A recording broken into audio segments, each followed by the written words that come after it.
The Policy and Coordination Committee of the Special Program of Research, Development and Research Training in Human Reproduction, the Regional Committee agreed to extend the terms of Czechia with 1 year. This will allow the Regional Committee to elect a new member at its 71st session for a term beginning 1st January 2022. And now we have the Germany who wants to take the floor, please. Germany.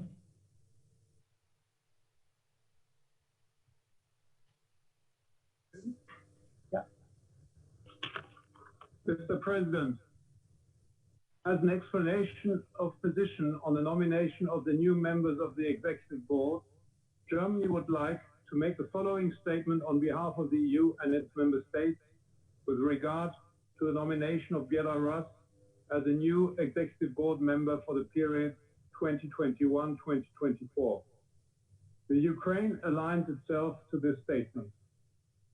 The European Union takes note of the consensus reached in the Standing Committee last May on Belarus's candidature for the Executive Board, especially with a view to the fact that there is no competing candidature. We would nonetheless like to remind member states of the WHO European region that the European Union and its member states are deeply worried about the deterioration of the human rights situation in Belarus following the presidential election on 9th August 2020. As the President of the European Council concluded on 19th August 2020, those elections were neither fair nor free. Therefore, we do not recognize the results. In this context, we have also called for an urgent debate at the Human Rights Council in Geneva, which will take place at the end of this week. We therefore underline that our acceptance of Belarus's nomination as a member of the Executive Board from 2021 to 2024 shall by no means be interpreted as an approval of the actions of the current Belarusian authorities in recent days and weeks. Thank you, Mr. President.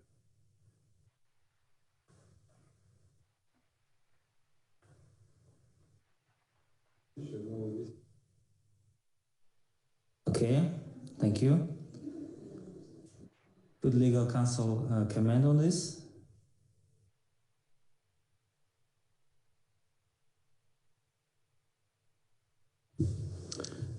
Thank you. I don't think there's any need for a legal explanation. The German delegation has made a statement on behalf of the European Union, which is noted. Thank you. Thank you very much. So let us now continue with agenda item 3A, transformation in the WHO European region. The relevant documents for this item are EUR/RC70/10, transformation in the WHO regional, European region, EUR/RC70/INF/3, transforming for enhanced country impact. Regional initiatives on transformation were addressed yesterday by the regional director in his address yesterday. I will first ask him if he wants to add any remarks. Regional director, you have the floor. Thank you very much, Mr. President. Dr. Alexei Tsoi. Transforming the WHO Regional Office for Europe to be fit for purpose is, as you know, a priority in the EPW. In fact, it's what I call the third how. To transform itself into a more fit-for-purpose organization. An organization that is flexible and agile and that has the capacity to rapidly respond and adapt to the needs of the member states, ultimately to deliver country impact, but also while keeping a steady focus on its corporate mission and strategic long-term priorities. And as I mentioned yesterday at the end of my speech, we took already into account the early lessons learned from the COVID-19 pandemic. On supporting WHO's transformation, I am very committed to go into the one WHO, so we are working across the 3 levels of the organization. For example, there were 2 whole of office meetings, town halls meetings, almost immediately after my nomination at the executive board to drive the corporate culture change process, to foster a culture of open and transparent communication without retaliation. A general service task force was also established, and here I would like to give credit also to Dr. Bente Mikkelsen, because she was at the start of that one, right? I'm a great supporter, as everyone knows, of the, we'll call it G-Staff, General Staff. Number 2, on restructuring WHO Europe to deliver strategic priorities. Many of you commented yesterday that the EPW aligns with the GPW, indeed, and that's also how I presented in February 2020 the new draft high-level organigram, which represents a flat structure, because innovation often comes from the bottom. So the more levels in between we cut, the more conducive for innovation. We also established a management project plan steering committee with several working groups to lead the work in a number of key transformative areas, as capturing innovative and agile ways of working. And I mentioned yesterday that the huge Eastern Partnership project, generously funded by the European Commission, is the pioneer on how to work across the organization in an agile way. Then also the working group on examining team-based structures. How do we work with teams across vertical departments and divisions in a less hierarchical way? Also on planning and implementing the new structure in the corporate program management system, and simplifying 6 business processes prioritized through a survey among all WHO Europe personnel. So we asked the staff, what are the 6 top business processes you would like to see simplified? Because the more and more I get into the nitty-gritty of the organization, often I heard at the beginning, we have to do it because our hands are tied, because of WHO Geneva and this and that, but I see that a lot is possible at the regional office while being corporate, and that often we hold ourselves back because of lack of ambition and because we stop asking the question, why? Why are we doing certain processes?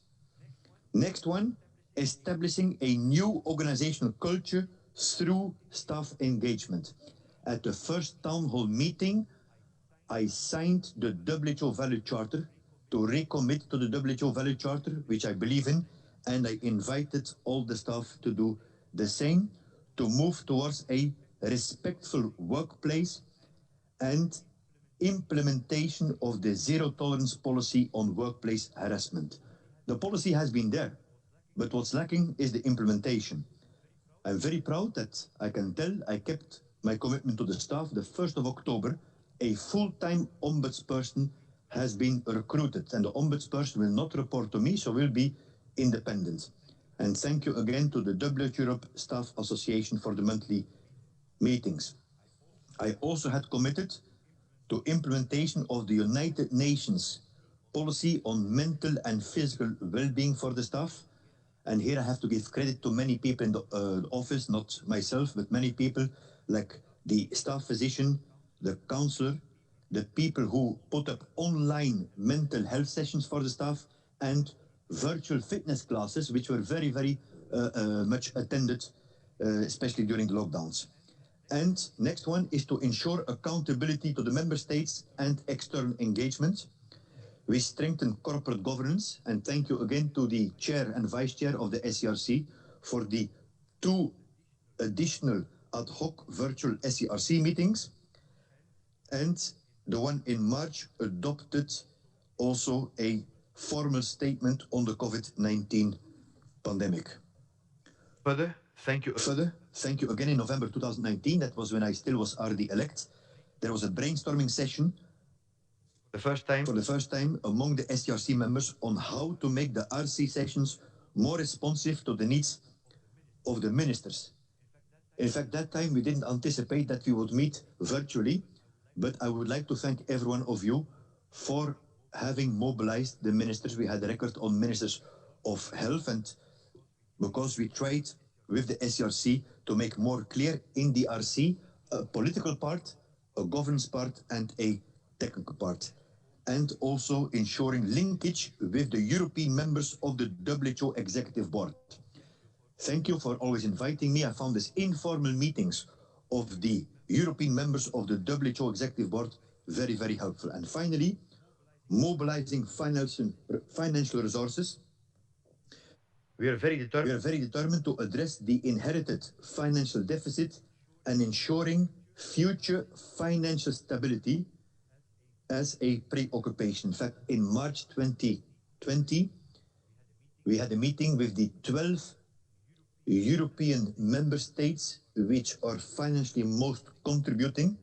And one of the action points we're taking forward is the investment case for the proposed EPW flagship initiative. And here, in particularly, I would like to thank the Global Health Ambassador of Switzerland, Ambassador Nora Koenig-Romero, who volunteered in particular to help us with this very important investment case. And further, we are also working hand in hand with WHO headquarters to mitigate the potential impact of the announcement by the United States government concerning the country's withdrawal from the organization, while we are implementing already several short-term solutions. And thank you to my team, particularly the Special Advisor on Organization Development and Transformation, Gabriel Jacobs, for assisting me in taking this very important work forward. Thank you. And of course also the Director of Business Operations, David Allen.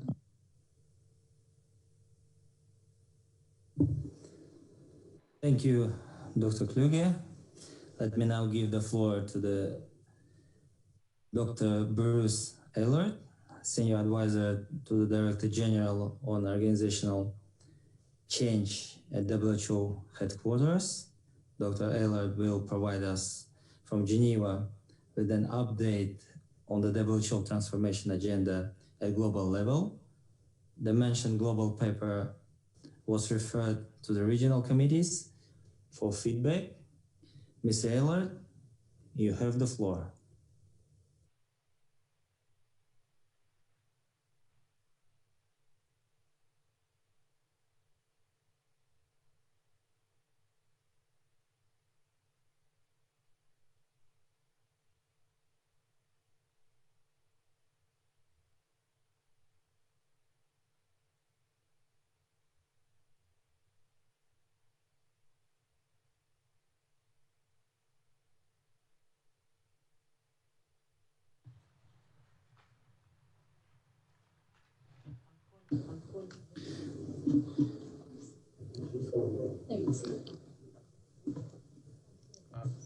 Dr. Elwood, can you unmute your microphone, please?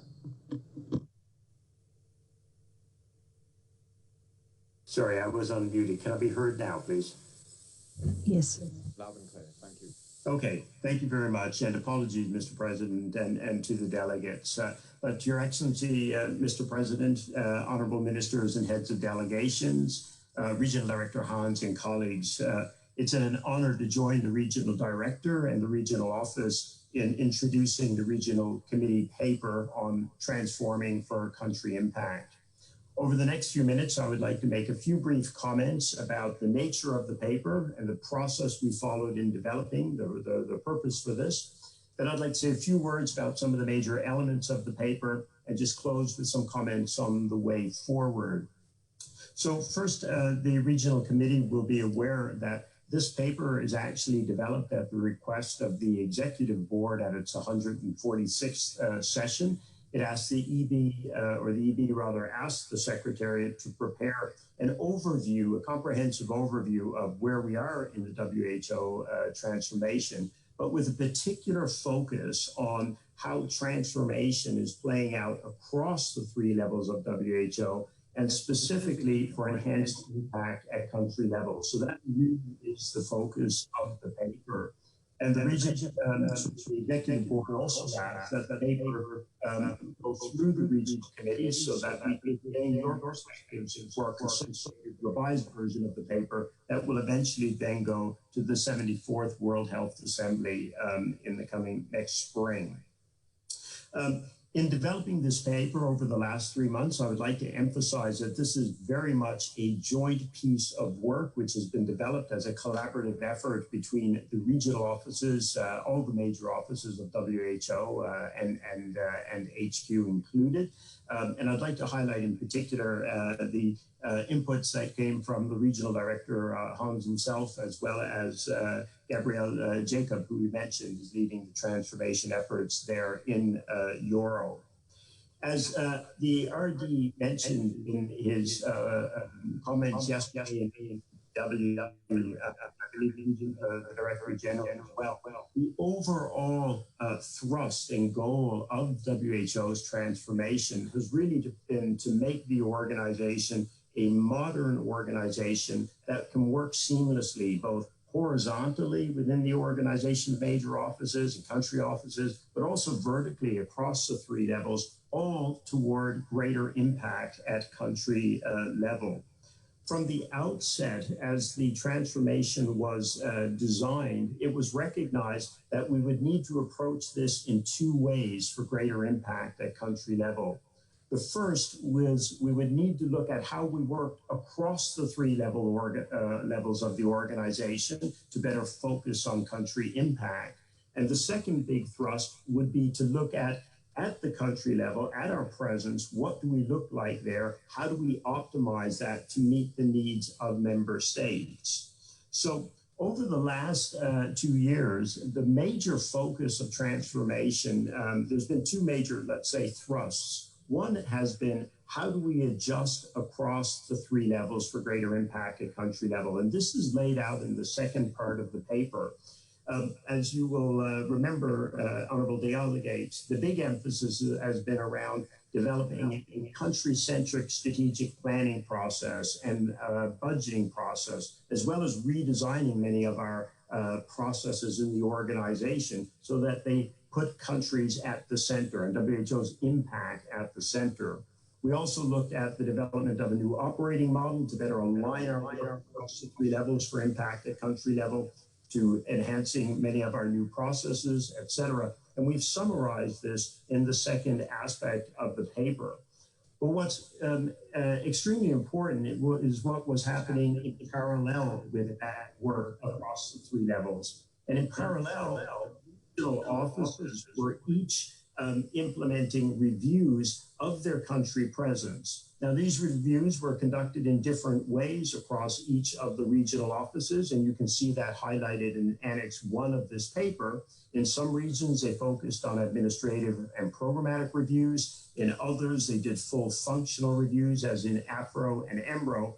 But interestingly, all of these reviews highlighted 4 major areas or themes, let's say, which would need to underpin our focus of transformation over the next 24 months if we're really to achieve that big shift we're looking at in terms of the effectiveness of our country presence and ways of operating at country level to better meet the needs of our member states. So what you see summarized in the third section are some of those major findings from these reviews. And they can be summarized in terms of the recognition that we continue to have a mismatch between our capacities at the country level, and sometimes these are relatively severe, and the expectations and needs of member states, especially as we look to the future, as we look to achieving the goals of GPW 13 and WHO within a rapidly, and its functioning within a rapidly changing global environment.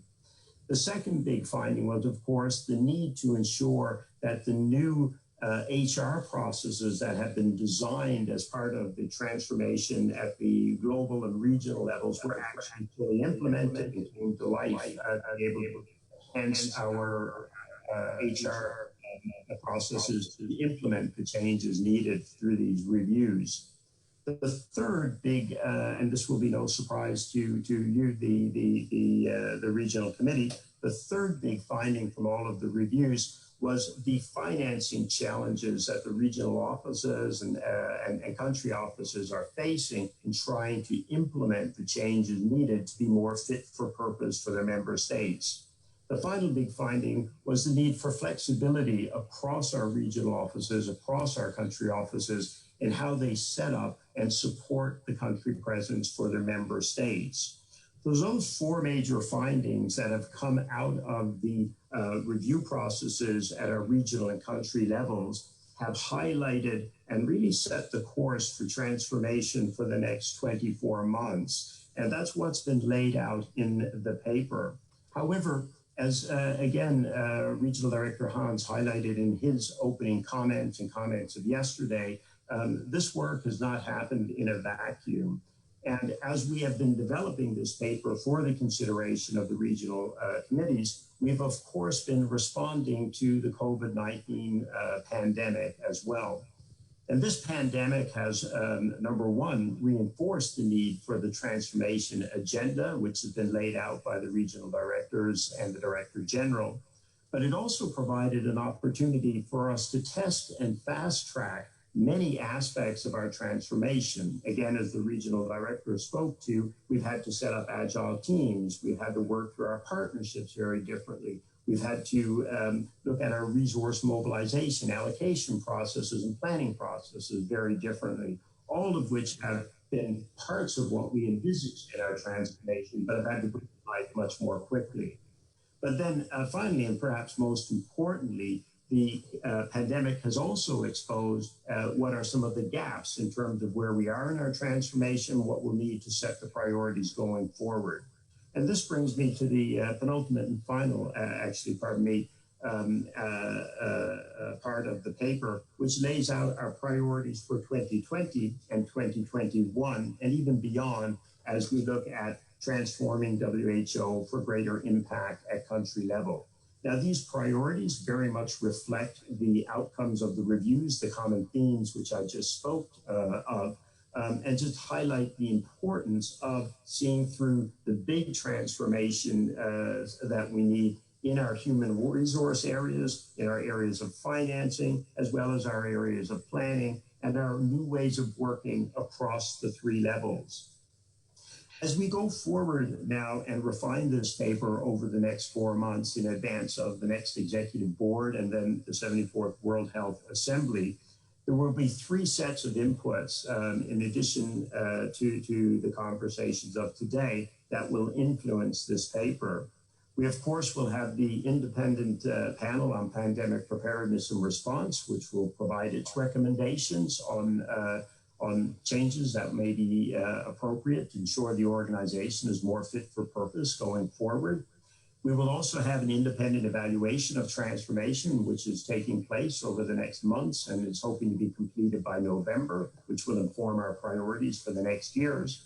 And then finally, we'll have the comments not only of this regional committee, but of the other regional committees on what should be our priorities in terms of transformation to ensure we can achieve the vision of our member states, of our Director General, and our regional directors, especially Regional Director Hans, who just emphasized in his comments today, yesterday, that for us, transformation is all about being a better place to work, to have greater impact for our member states at country level, difference, a measurable difference in people's lives and their health there.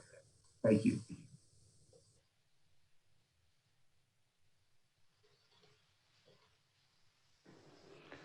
Thank you, Dr. Ehlert. Is not the discussion on this agenda item will be taken together with the discussion on the next agenda item, and Dr. Ehlert will stay with us to respond to any questions from the members. So before I open the floor, let me first introduce agenda item 4B, proposed high-level program budget 2022-2023 for regional committee consultations. The relevant document for this item is ERU/RC70/INFDOC/8, development of the program budget 2022-2023 principles, approach, and timelines. The proposed high-level program budget for 2022-2023 is the second budget in the period of GPW 13, which was adopted by the 71st World Health Assembly in May 2018. The 70th Regional Committee for Europe is invited to review and provide its observation and recommendations on the global paper to inform the next version of the budget that will be submitted to the 148th session of the Executive Board in 2021. Since the global paper was only received last week, I will ask now Mr. Imre Holo to provide us with an update. Mr. Holo, who is also joining us from Geneva, is the Director of Planning, Resource Coordination and Performance Monitoring at WHO headquarters. Mr. Holo, you have the floor. Thank you very much, Mr. President. Distinguished delegates, dear Regional Director. Under normal circumstances, the Secretariat would now present a draft proposed program budget to the Regional Committee, which would be based on a thorough member state consultation at the country level and on a bottom-up planning process. Can we go to the next slide, please? However, due to COVID-19, this consultation was not possible, was not feasible. And this delay has critical implications on the process, the timing and the approach to the program budget development as a whole. Nevertheless, a draft program budget needs to be ready and presented to the next Executive Board in January, to the 148th Executive Board. Next, please. As we are preparing this program budget, we are in historic times. On one hand, there's a unique window of opportunity and a duty to rethink the strategic direction of WHO and how we position the organization in face of COVID-19 challenges, and of course to make sure that how future pandemics can be best avoided or mitigated. As a result of that, we need to entrench and think about any changes as early as possible for greater and sustained impact, and to show that WHO is not basically rigid and is moving with the requirements of times. At the same time, we have a challenge because there's an ongoing evaluation by the independent panel, which will most likely be submitted for member states' considerations at the next World Health Assembly in May 2021, which is exactly the same time as the new program budget is also going to be presented. So our challenge or dilemma is how to reflect changes which are needed here and now, at the same time not to jump the gun and not to preempt the conclusions of the evaluation. Next, please. As we are preparing for the program budget, we have guiding principles that we would like to use in solving this dilemma and in addressing this dilemma. One is that we would like to keep that the next program budget is still member states driven, and it's still anchored in the needs of countries and the needs in global health. We also would like to apply as appropriate the already known lessons learned from the COVID-19 pandemic.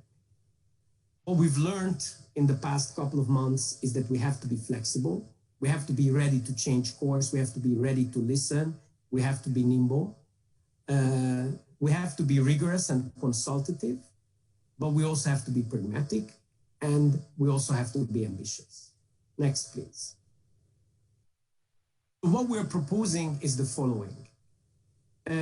We will present a program budget 22-23 in January for the consideration of the Executive Board, but we will make it very clear already now that there's an expectation that we will come back with a midterm review in May 2022 to reflect the recommendations of the independent evaluation the previous May.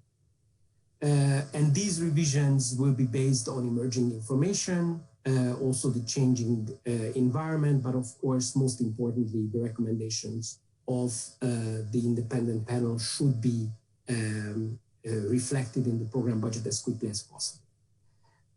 Parallel to that, we are also proposing to extend the achievement date of the 3 billion targets. As you know, the 3 billion targets, together with the GPW, were set to be met by 2023.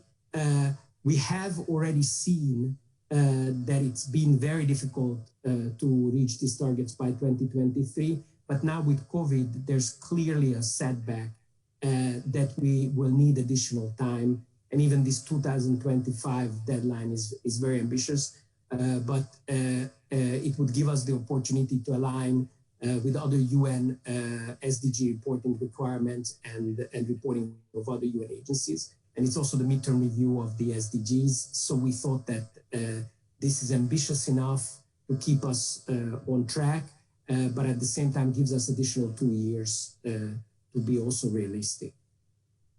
And lastly, we will prepare a separate paper.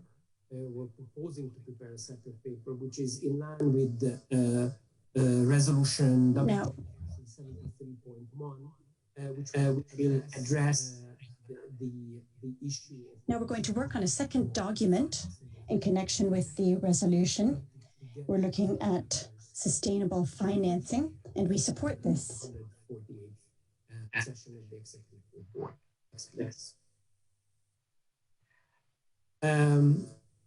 So what you will receive in January will have 4 components. It will look at the health impacts that WHO committed in delivering at the GPW 13, including an update on the current status of the trajectories of reaching the 3 billion targets.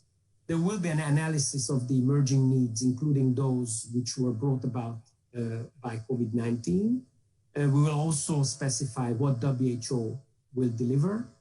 And then we will have a budget which will be in line as a starting point with the GPW 13 requirements. And that budget will be by major office and by outcome. And I will talk about that in the next slides. Next, please. In terms of the budgetary figures, as you probably remember, the GPW 13 had also included a financial estimate that was needed in order to achieve the GPW 13 objectives for the Secretariat. And this financial estimate foresaw a program budget base component for 22-23 of $4.2 billion.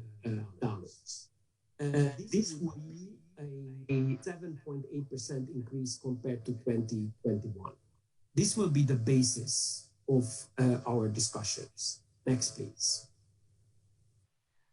In our current thinking, however, there are 3 elements that will have to be considered when we're putting together the program budget for 22-23. One is, as I previously alluded to, are the emerging and already known changes which were triggered by COVID-19. We're already today doing business differently. There are already changes, for example, the elements of the ACT accelerator, strengthened preparedness functions. There's many things that we're doing differently as a result of COVID. And that needs to be captured in the new program budget. This is very important. Of course, not preempting the conclusions of the review, but these are more the things that we already know and doing.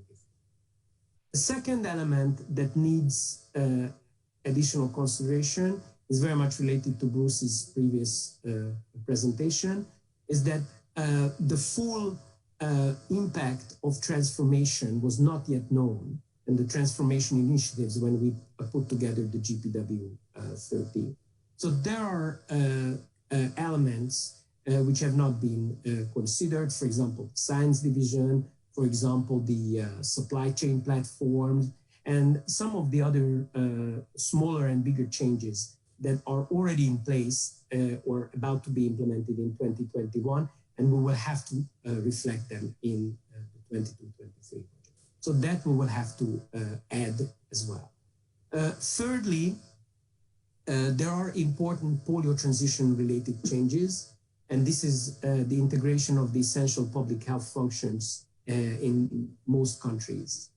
When we did the GPW 13, there was a different timeline and thinking about how the GPI program is going to be gradually withdrawing from those countries where polio is not present. The GPI program is currently undergoing a strategic discussion. There are more as a result of outbreaks. In certain cases, there's less funding. So they are changing the speed of withdrawing from many of these countries. And of course, that has an impact on our budget because, as you know, we are taking over these very essential and key public health functions that earlier had been budgeted and financed from polio. That needs to be done. It's not entirely in our hands. That will have to be defined by the polio oversight board and how this is going to happen. But that will have an impact on the overall budget. So what we will do is that we'll go through, collect carefully these three groups of additional elements. We will prioritize them. We will cost them. We will see how much savings we can generate, because obviously there's a different way of doing business lately that does produce savings and efficiencies. And we will have to see how all this will fit in within the planned 7.8% increase. And if we have to go above that, then we will go above that, but it will be driven by these three elements that I just mentioned. Next, please.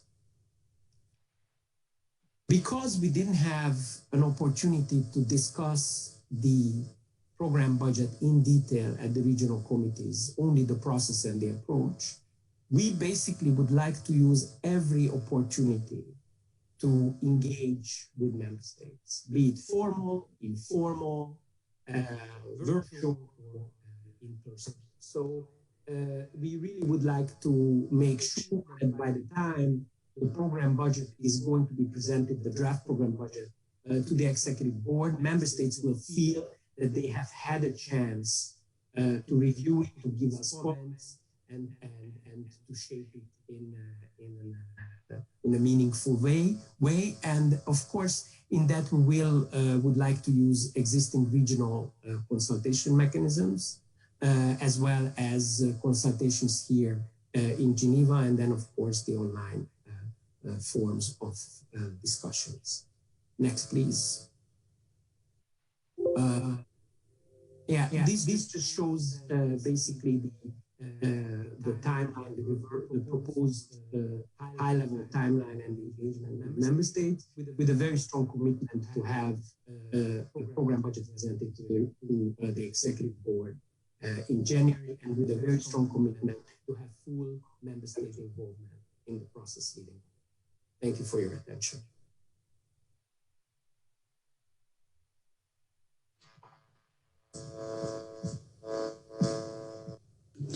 Thank you, Mr. Holla. Before opening the floor for discussion, let me invite Mr. David Allen, Director of Business Operation and the Regional Office, to provide any regional perspectives on the presented global paper.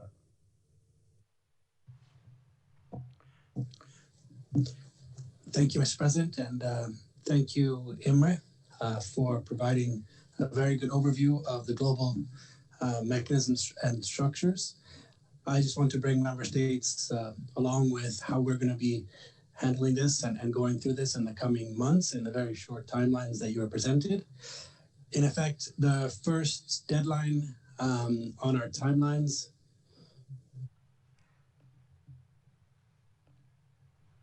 is the end of October, when we're supposed to provide Euro's budget submission for the document that will go to the January EB.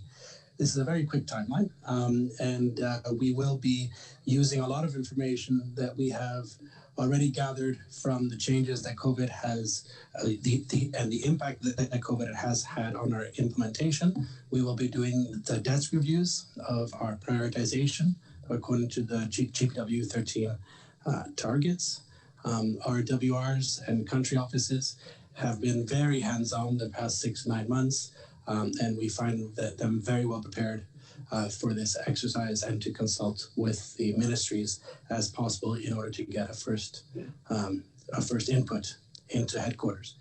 Of course, our larger work in the transition that Hans described at the beginning of this session really feeds very well into the larger process that we hope will be a good document that goes to the WHA in May. We are in the last phases of our restructuring currently. At the end of this month, Hans mentioned, we will be presenting the new organogram to all staff, and then the restructures of the teams will follow during the month of October.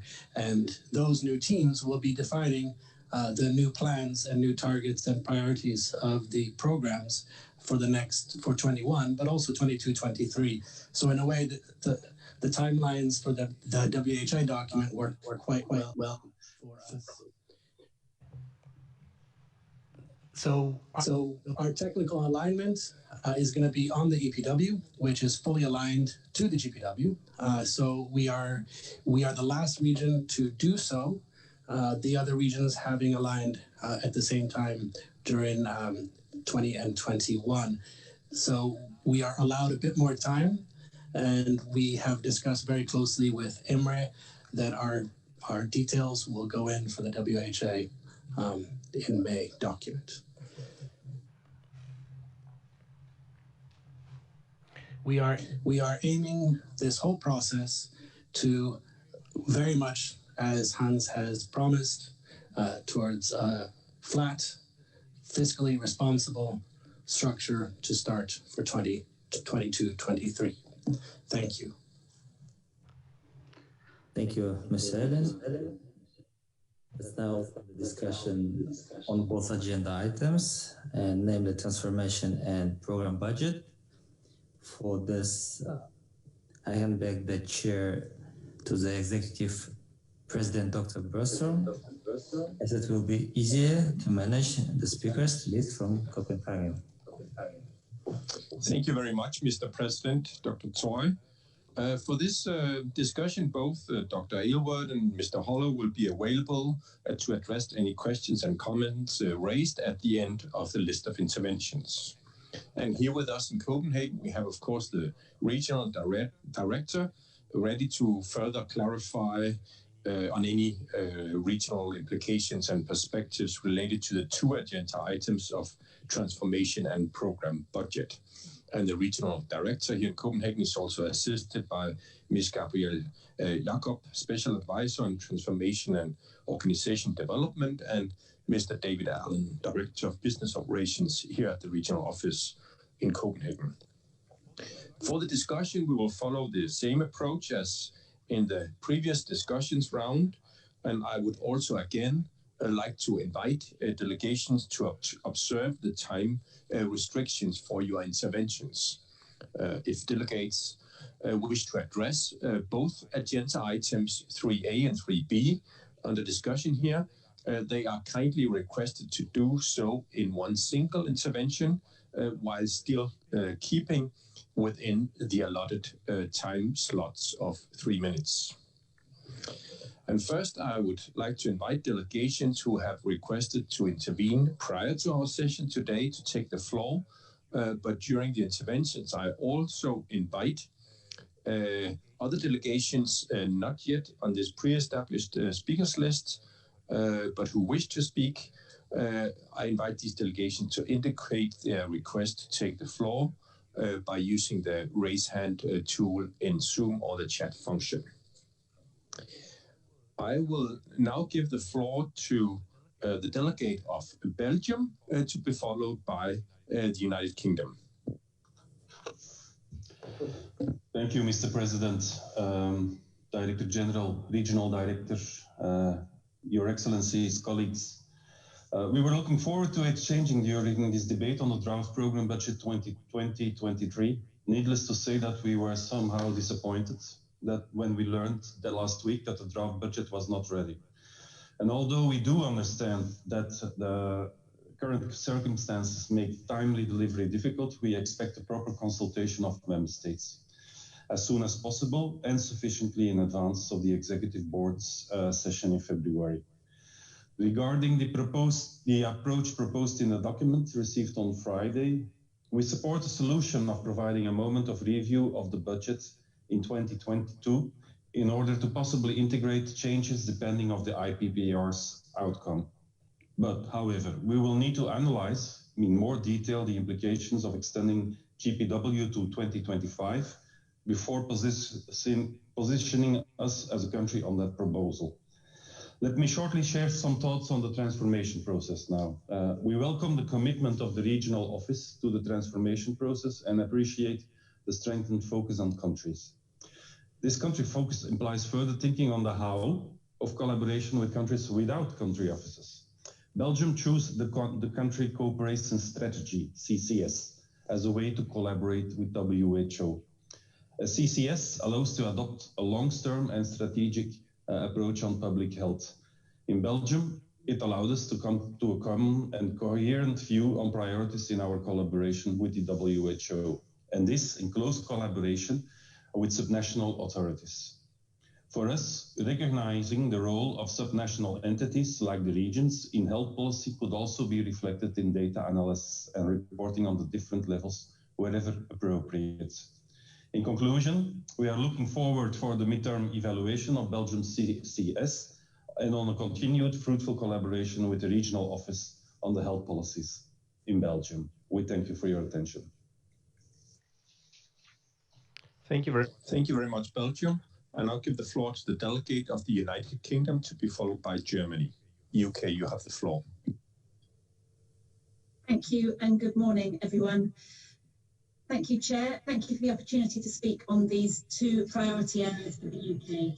We recognise this is a time of great uncertainty and competing pressures, and that the reform discussions over the past few years remain even more relevant, including resource mobilisation, human resourcing and transparency. The uncertainty we are collectively facing makes these conversations even more important, and now is the time to maintain focus and not to take our eye off the ball.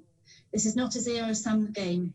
Leaning in now on these key issues will help, not hinder, the organisation's ability to respond to the current and future global health threats, but help it.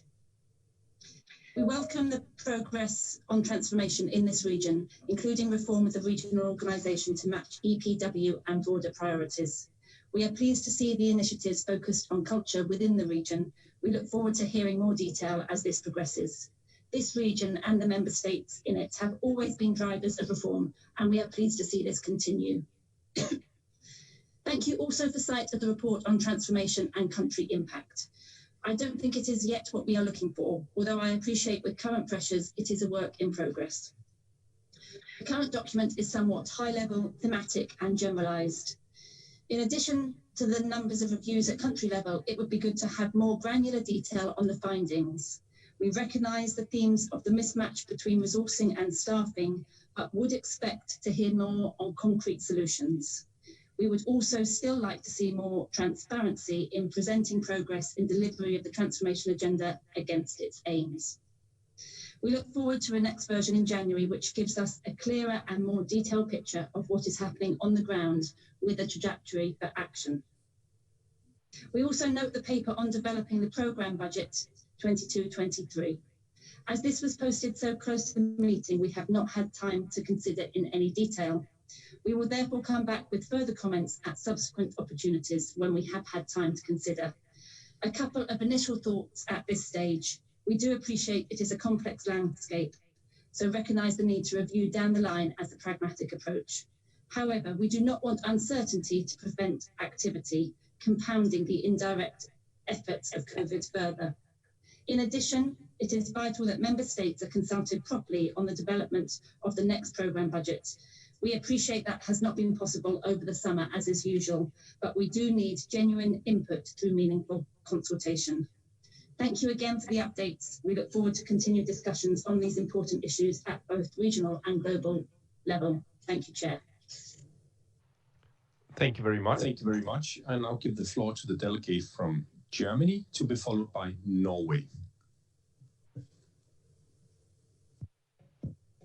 Sehr geehrter Herr Vorsitzender, sehr geehrte... Very much, Chair. Colleagues, the WHO is in the midst of a crisis. This crisis is by no means new. It's actually been on the cards for a number of years now, and it has been made clear through the COVID-19 crisis, and it has reached a critical point.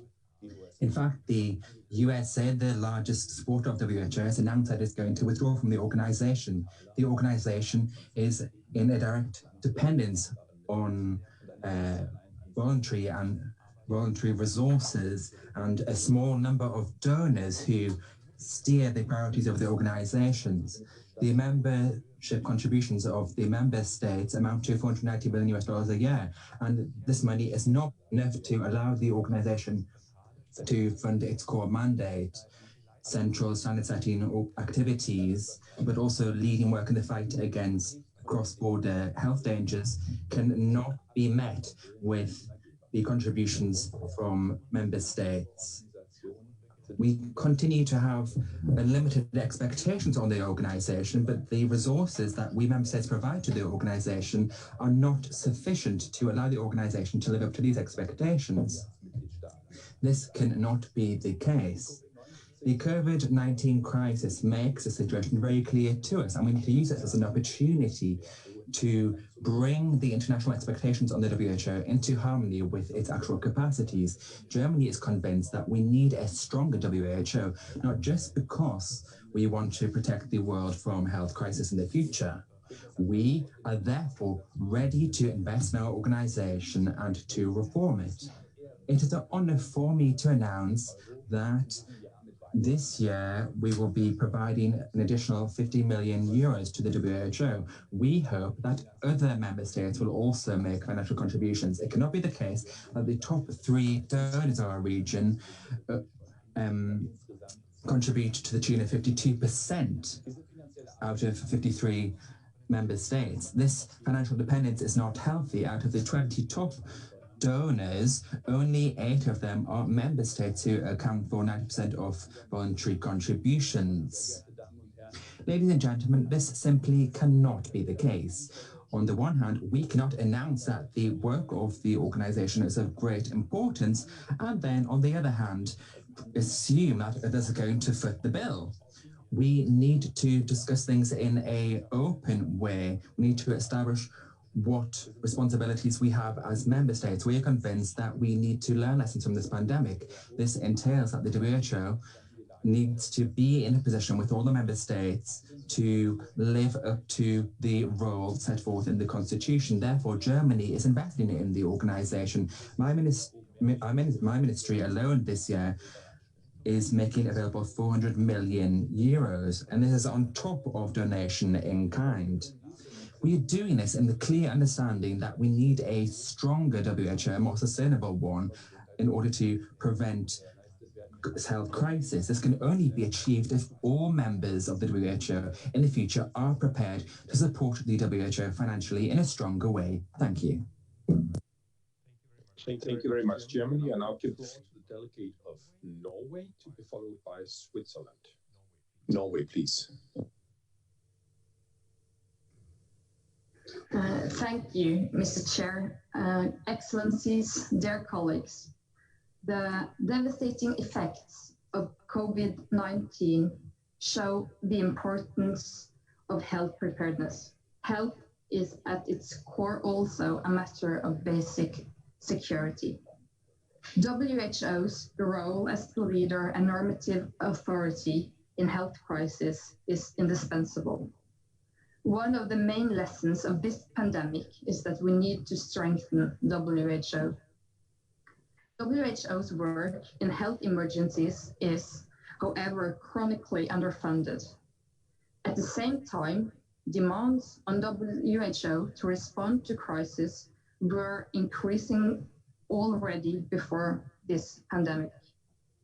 Norway will provide an additional contribution to WHO for 2020, and we urge all countries to do the same. At this juncture, we should critically assess our priorities and expectations to WHO. We look forward to the upcoming discussions among member states and to the findings of the evaluations of the COVID-19 response.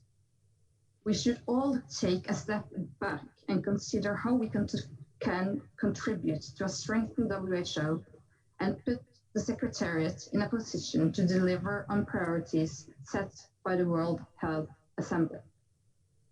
This should inform the program budget for 2022 to 2023, as well as planning for the longer term within the framework of GPW 13.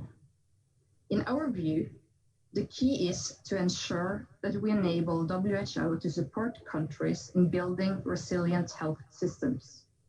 Universal health coverage is the best way to achieve the right to health. UHC does not only ensure fair access to health services, it also protects the world against outbreaks. Thank you. Thank you very much, Norway. I now give the floor to the delegate from Switzerland, to be followed by Kyrgyzstan.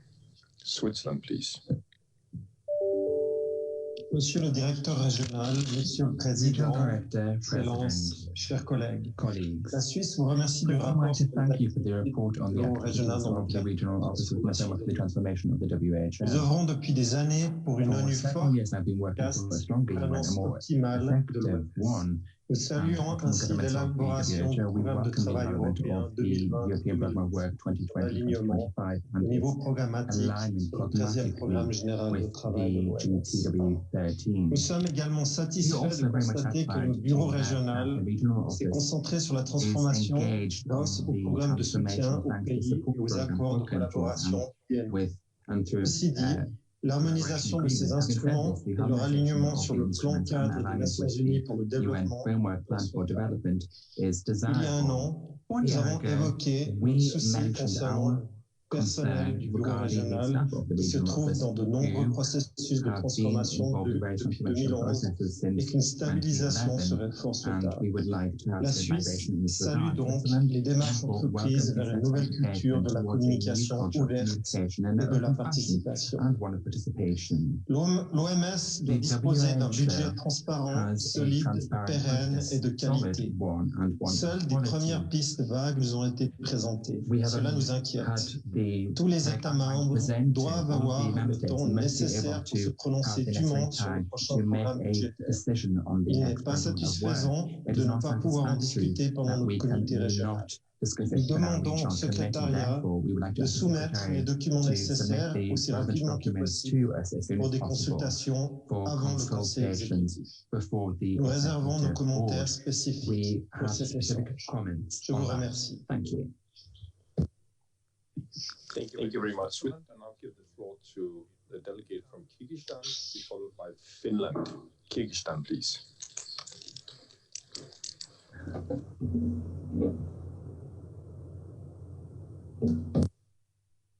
Excuse me, Kyrgyzstan, I think you need to unmute your microphone and switch on the audio. Yes, please. Thank you.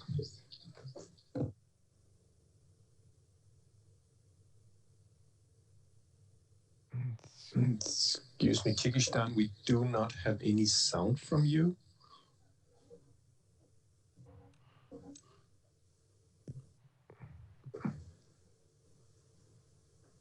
we do not have sound from Kyrgyzstan. So I will just move on to the next speaker, and we'll get back to you in Kyrgyzstan once you check your microphone, please. So I give the floor to Finland, to be followed by Turkey. Finland, please, you have the floor.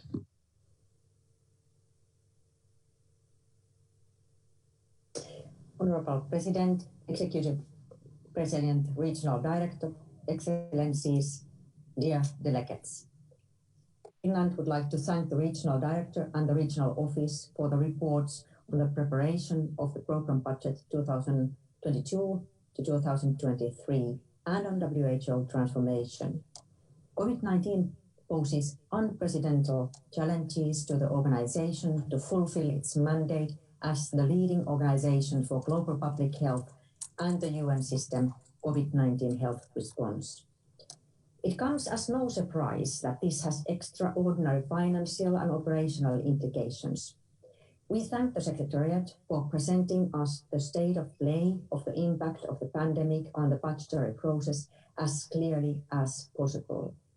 There are many X factors related to the response and its social and economic implications. The upcoming recommendations of different evaluation and reflection groups will need to be calculated into the process. We recognize that the WHO transformation agenda and the portfolio transformation have requirements as well. We support the overall aim of the transformation for the fit-for-purpose WHO. However, it is essential that member states receive comprehensive information on the costed activities, including those that have not been factored in the previous budget, program budget. We note the proposal of the Secretariat to extend the GPW to 2025 and look forward to the consultative process within the next months, including the potential implications to the regional planning and measurements. We recognize the challenges set by the funding structure and are particularly concerned over the implications expected as a result of the withdrawal of a key donor. We look forward to further information when possible from the Secretariat on this issue. We note that the information document on transformation refers to areas that need to be revisited and refined. We would like to emphasize the need to swiftly implement necessary changes generated by COVID-19 and avoid a continuous cycle of reform. We would be interested in hearing more about the possible lessons learned in the relation to the alignment between the WHO transformation and the UN development reform from a regional perspective. We would also be interested in the timeline of the independent evaluation on transformation. Finland has made a substantial commitment to non-earmarked core funding to WHO, and we pledge our commitment to actively take part in finding solutions to structural changes. Thank you. Thank you very much, Finland. I next give the floor to the delegate from Turkey, to be followed by Kyrgyzstan. Turkey, please. Thank you. Regional Director, distinguished delegates, we would like to thank the Secretariat for the documents and presentations provided on both critical issues. Change starts inside. As we can see from the document on transformation in the WHO Euro, this idea has laid the foundations of Regional Office for Europe's contribution to Global Transformation Plan. As we echoed many times, the biggest asset of WHO is its staff. Therefore, we support the steps taken to enable a supportive environment and respectful workplaces, which would heighten the sense of belonging among staff. Furthermore, we also support the recruitment of a full-time ombudsman. This step would drive for a structural culture change when the presented issues are handled with the utmost delicacy and transparency. As we all know, COVID-19 pandemic highlighted the link between health and economy, as well as importance of investment to health. That means remobilization of resources to close the gaps in this interdependence would increase. Furthermore, development of new program budget presents an important chance to attract earmarked fundings to chronically short-funded program areas and increase the unearmarked fundings with a right planning. With this in mind, program budget 2022-2023 should be built on the idea to provide WHO best guidance to the member states and donors in their efforts to improve health and well-being, as well as to bolster the transformation of WHO for provision of tangible results. Considering the pandemic process, Turkey supports the proposal of extension of GPW 13 to 2025, which we believe would give a room for member states to live with a stronger comeback in post-COVID-19 period. Thank you. Thank you very much, Turkey. I give the floor to the delegate from Kyrgyzstan to be followed by the Russian Federation. Kyrgyzstan, please, you have the floor. Уважаемый господин директор, Hans Kluge, уважаемый President, ladies and gentlemen, on behalf of the Ministry of Health of the Kyrgyz Republic, I should like to welcome you and all participants of this session. I should like to thank you and your team for the tremendous work that has been undertaken. And I also thank you for the successful organization of this session of the Regional Committee for Europe. We support the WHO Transformation Program. The country office of WHO in Kyrgyzstan is a blatant example of the WHO transformations, building the capacity of specialists in the field of health policy and health management, as well as health financing and other areas. All of these things were made possible thanks to the technical support that we received from WHO. This was particularly true and evident during the COVID-19 pandemic. The pandemic that the entire international community is facing knows no borders. Time has demonstrated that humanity can overcome the virus through close cooperation with other countries and international organizations. We do have to learn to live with the virus. All countries need to work jointly to tackle the virus and to adapt their systems, rules, and approaches in order to tackle the virus. We are confident that we need to act jointly and to take comprehensive steps to achieve success in the fight against the pandemic. The European Programme of Work 2020-2025, entitled Joint Action for Better Health in Europe, is very complicated and comprehensive. In this regard, the Kyrgyz Republic is ready to provide multifaceted support to WHO in implementing this program. Of course, transformation within the WHO is not something that's easily done, and of course some things must be changed and tweaked accordingly in the process of implementation, depending on the geographic position and financial and economic position of countries. Things must be tweaked accordingly, but by acting together, by taking joint action, we can achieve success and fight the virus. Thank you for your attention, and I wish you all success. Thank you. Thank you very much, Kip. I give the floor to the delegate from the Russian Federation to be followed by Monaco. Russian Federation, you have the floor. Regional Director, President, colleagues, I would like to thank you for the report submitted on the budget and transformation within the WHO. We note that the budget of the World Health Organization is a very sensitive topic.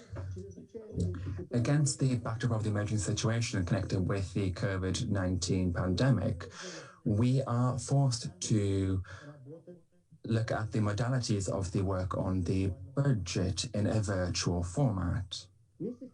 However, the Russian Federation as always, is for zero increase to the budget, and we are for budgetary discipline. We should also like to point out that budgetary issues need to be done in agreement with member states in advance. We also welcome the process of transformation within the European Office. We draw attention to the fact that this process must be transparent in nature and must be agreed upon with all member states. The Russian Federation is ready to provide assistance to the WHO to this end and to the regional office in particular. Thank you. Thank you very much. Thank you very much, Russian Federation. I give the floor to the delegate of Monaco. Thank you very much, President.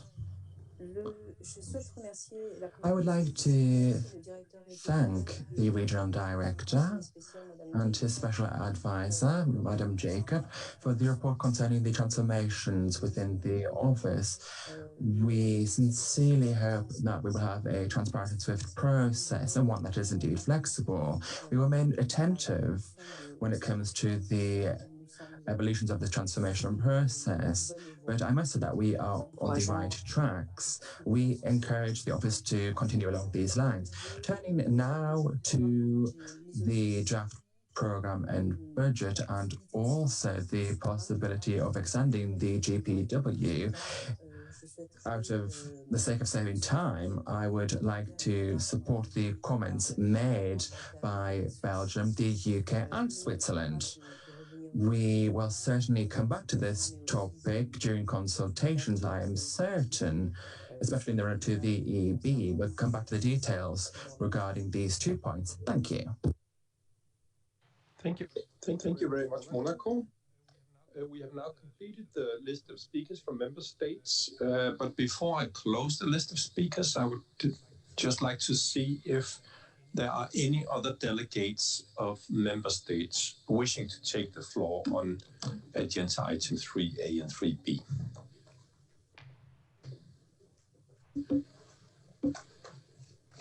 That does not seem to be the case.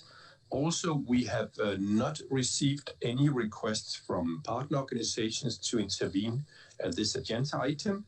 The Secretariat has received one statement from a non-state actor for this agenda item 3A, and this is a statement from the International Federation of Medical Students Associations.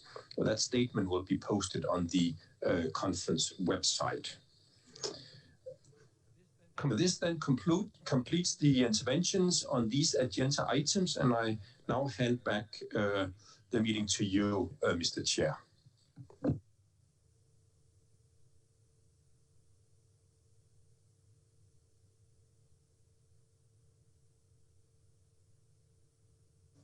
Mr.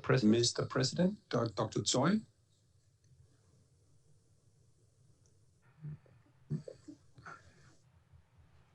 We seem to have lost the connection to Kazakhstan. Just wait a minute.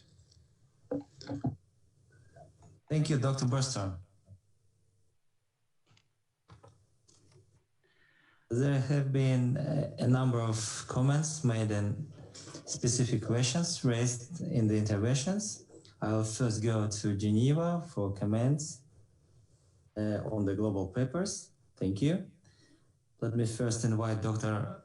Eilert to address any questions and comments related to transformation. Dr. Eilert, you have the floor. Thank you very much, Mr. President, and thank you to the delegates for the comments received on the paper. We had some very clear guidance that the member states would appreciate greater granularity on the findings of some of the reviews that have taken place at the regional level in particular, and what the specific solutions may be in that regard. We've also received a request for greater details on the progress against some of the specific aims of the transformation. there was a final request for additional information also on the budget for activities and the costs. And all of these will then be collated, all of these suggestions with the requests that we received from the other regional committees, and will ensure that those are captured in the revised version of the paper that eventually goes to the executive board. There was also a request for information on the timeline for the evaluation, on transformation, the independent evaluation. I can provide a short update on that. I've just been in contact with the evaluation office. The evaluation team started its work on transformation in July. They expect to have their inception report finalized and submitted to the WHO evaluation office by the beginning of October, and then to begin the substantive work of the evaluation. And the expectation is the review will be completed by the beginning of 2021, and the final report of the evaluation available in Q1 of 2021. So we would endeavor to incorporate that in the findings and recommendations in the final report that goes to the World Health Assembly in May. With that, thank you very much, President Joy, and thank you to the honorable delegates for the comments on the paper and suggestions as to how it may be improved as we go forward to the executive board.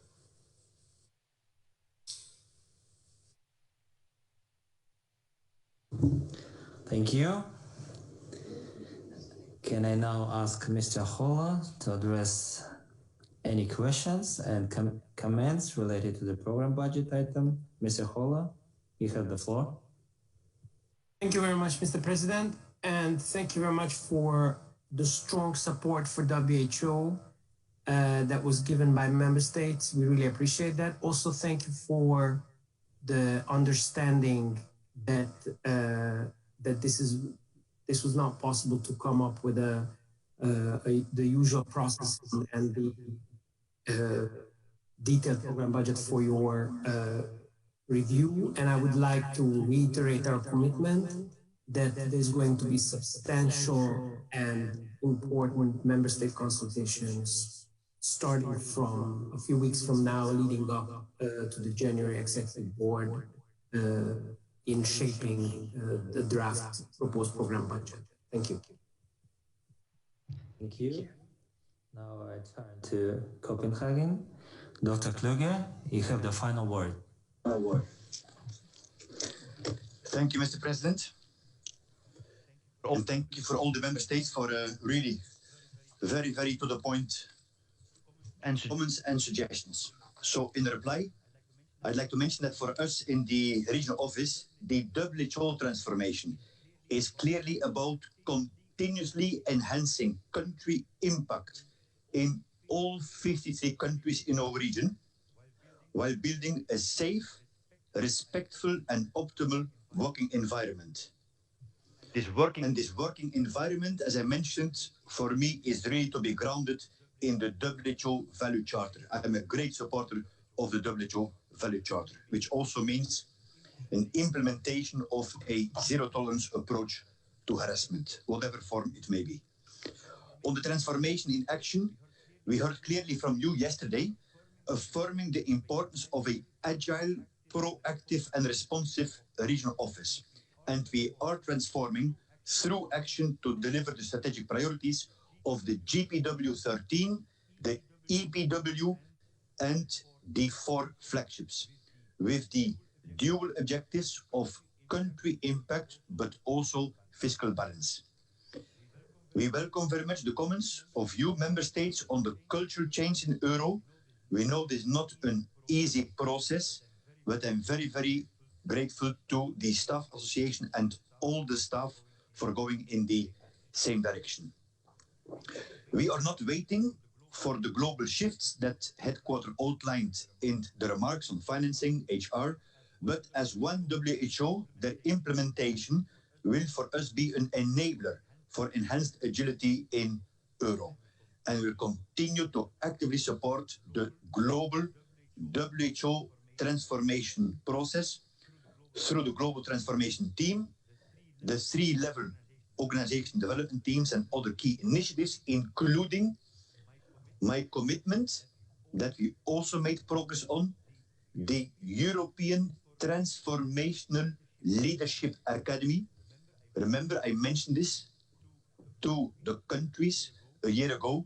The first year is to have junior fellowships for 1 year to the WHO Regional Office for Europe in Copenhagen, train the people and then send them to the countries. And after 1 year, the people go back to the countries. The second year is for the mid-level senior people in the Ministry of Health, 6 months at the WHO Regional Office for Europe, focus on Eastern Europe. And the third level is the exchange of knowledge at a top level of policymakers on the how. How do you pursue a transformation in the countries? And we do this hand in hand with the WHO Global Academy. We would like to start the pilots of 5 countries in Q1 next year. I also appreciate the point made by President Tom Owers from the Federal Public Health Service in Belgium on the country cooperation strategy. And this is very timely because now we go into another phase of the subgroup of the SRC. Once that our new director will arrive, Dr. Gundo Weiler, on the country support, not to have not only biannual operational plans, but something more strategic in a 5-year frame. On the financing, thank you very much. Dank u schön to Minister Dr. Jens Spahn for the fantastic announcement of the additional 15 million euro for 2020. This is really a huge and very concrete help, and the support of our member states is hugely appreciated. Also, thank you for reaching out to the other countries, and particularly in following the German model of financing, which is predictable and flexible, because that is really what we need. And I would like also to further strengthen this appeal of the German minister to several countries which are increasing their core contributions to WHO, that when this goes core contribution to headquarters, that as the Netherlands is doing, Germany is doing, to have a fixed proportion for the WHO Regional Office for Europe. We don't see this as earmarking because it's flexible, but it is not the WHO Regional Office for Europe, because remember, after all, we are all European and no one is safe until everyone is safe. On the country presence, strengthening WHO's work in countries is core of the European Programme of Work, United Action for Better Health in Europe. And here I really must say that it pleased me enormously. Yesterday evening, I was thinking of the contributions of the Minister of Health of Andorra, of San Marino, that this is the motto for centuries of the small countries. It is at the heart of the transformation. I mentioned about the SRC subgroup on WHO Europe's work at country level. I think we have to have a small pause, think a little bit. Where are we before making the next move?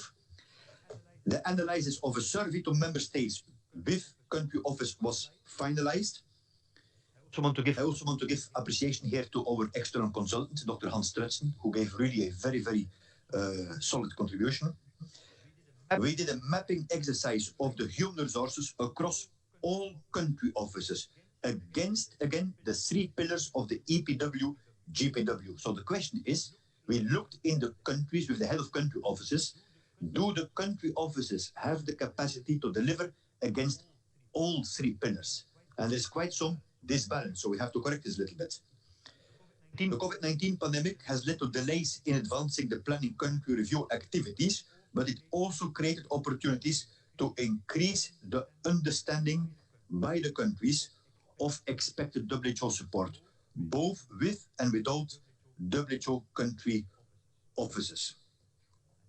And thank you very much. I see my great friend, Dr. Giuseppe Rocco, also from the Ministry of Health of Italy. We had a team recently in Rome to see how we can also strengthen our collaboration in Italy, and the same is ongoing in Spain with Madrid.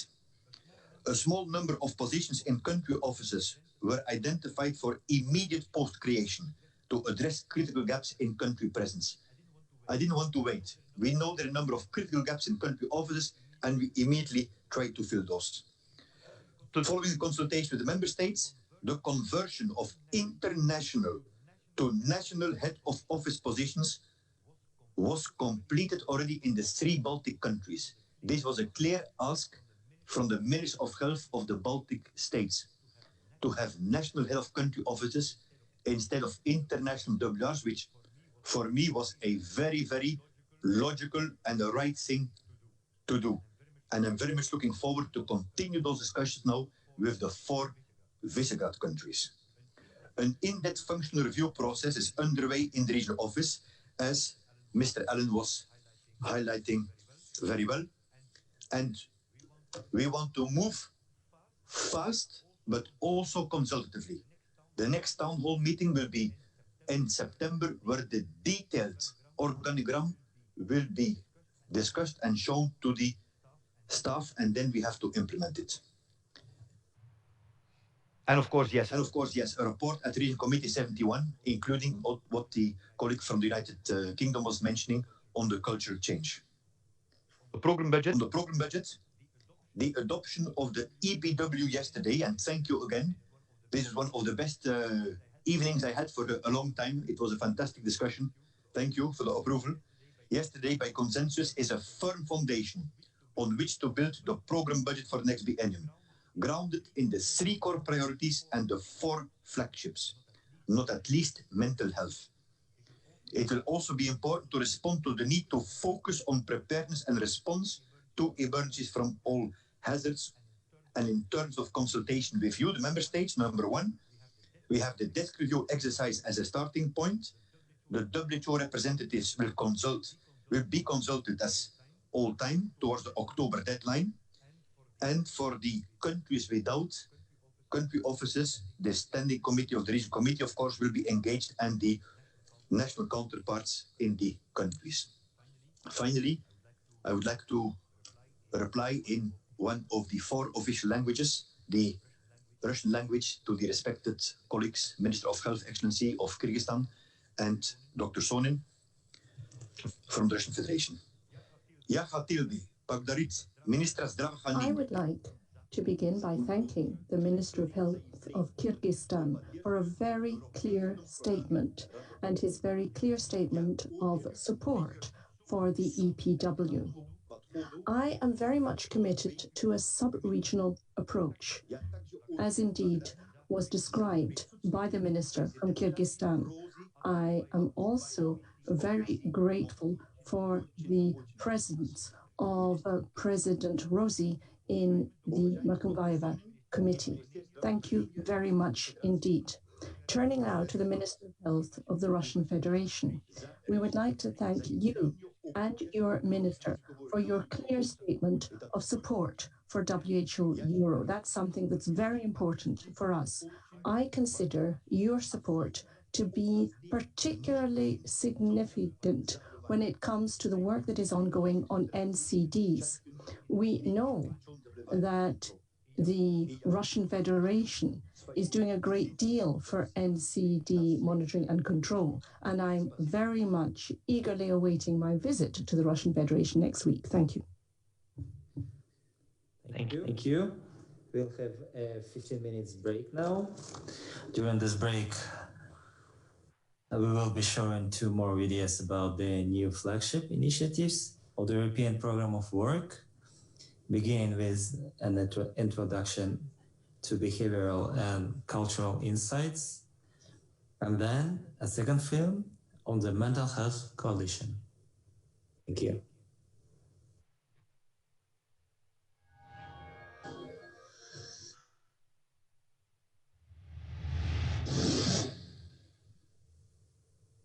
Das hier ist ein Kopf Brokkoli. Brokkoli ist voller Ballaststoffe und Proteine, enthält wichtige Mineralien und Vitamine. Eine gesunde Wahl. Das hier ist eine Tafel Milchschokolade. Eine Proteinbombe voller Fett und Zucker. Milchschokolade ist keine gesunde Wahl. Und trotzdem weiß ich, wenn die Kamera ausgeschaltet ist und keiner mehr hinschaut, welches von den beiden ich essen werde. Ist das so? Warum ist das so? Und wie können wir solche Verhalten ändern? Ein besseres und differenzierteres Verständnis unserer Verhaltensweisen und deren kulturellen und sozialen Rahmenbedingungen kann dazu beitragen, zu erklären, warum uns solche Entscheidungen so schwer fallen und wie uns die gesündere Wahl leichter gemacht werden kann.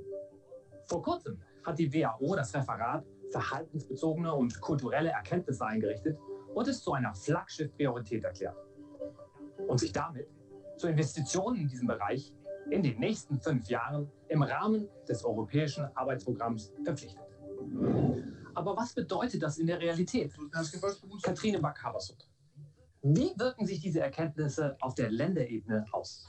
Also zum Beispiel, wir haben eine Umfrage bei den Gesundheitsbehörden in Rumänien durchgeführt, aus der hervorging, dass nicht alle Eltern ganz zufrieden mit den Impfangeboten waren. Um mehr über die Gründe zu erfahren, haben wir anschließend eine eingehende Untersuchung in Kliniken durchgeführt. Und durch unsere Beobachtungen bei Impfterminen konnten wir uns ein Bild von den bestehenden Bedenken machen. Das sind zum Beispiel die Einladung zum Impftermin und die Beantwortung von Fragen der Eltern, die optimale Information über die Impfungen und Krankheiten, das Trösten des Kindes, die Linderung des Schmerzes und so weiter und so weiter. Und jetzt arbeiten wir an verschiedenen Interventionen zur Bewältigung dieser Herausforderungen. Wir wenden uns nun an Cornelia Betsch, Psychologin und weltweit renommierte Expertin für Verhaltensforschung. Cornelia hat den Wert eines solchen Ansatzes erkannt und erklärt die Rolle, die ihrer Ansicht nach der WHO und den nationalen Regierungen zukommt. Seit vielen Jahren versuche ich in meiner Forschung Gesundheitsverhalten besser zu verstehen. Und ich liebe meinen Elfenbeinturm. Aber ich habe auch gelernt, dass es wichtig ist, mit Gesundheitsorganisationen direkt zusammenzuarbeiten. Denn dann können die Ergebnisse dort wirken, wo sie tatsächlich auch etwas bewirken können. Die Weltgesundheitsorganisation kann in diesem Prozess eine sehr wichtige Rolle spielen. Sie kann die Brücke schlagen zwischen Forschung und Anwendung und kann sich bei den Regierungen der Länder dafür einsetzen, dass politische Entscheidungen, Gesundheitsförderung, Gesundheitsvorsorge auf dem Wissen entsteht, was wir haben über Barrieren, die einem gesunden Leben im Wege stehen und Faktoren, die ein gesundes Leben ermöglichen. Katrine, Cornelia macht auf einen wichtigen Punkt im Zusammenhang mit den Auswirkungen dieser verhaltensbezogenen und kulturellen Erkenntnisse. Kannst du uns erklären, was du dir von dieser Arbeit erhoffst? Wo können wir in ein paar Jahren eine Wirkung erkennen? Also in diesem Bereich haben wir schon umfangreiche Erkenntnisse und es gibt bewährte theoretische Modelle und Methoden. Doch in der Praxis haben wir noch nicht das volle Potenzial erschlossen. Also wir hoffen, dass in 5 Jahren die Gesundheitsbehörden in der Region verhaltensbezogene und kulturelle Erkenntnisse routinemäßig in ihr Konzept- und Programmplanung einbeziehen. Und so können wir Gesundheitsinterventionen unterstützen, die auf die Bedürfnisse ihrer Empfänger zugeschnitten sind. Die gesunde Wahl ist nicht immer die einfache Wahl. Es reicht nicht zu wissen, was gut für uns ist. Deshalb ist es wichtig zu verstehen, wie Menschen ihre Entscheidungen treffen. Und für uns ist es wichtig, unsere Botschaften zielgerecht und umsetzbar zu formulieren. Unser Motto lautet: Gemeinsam für mehr Gesundheit.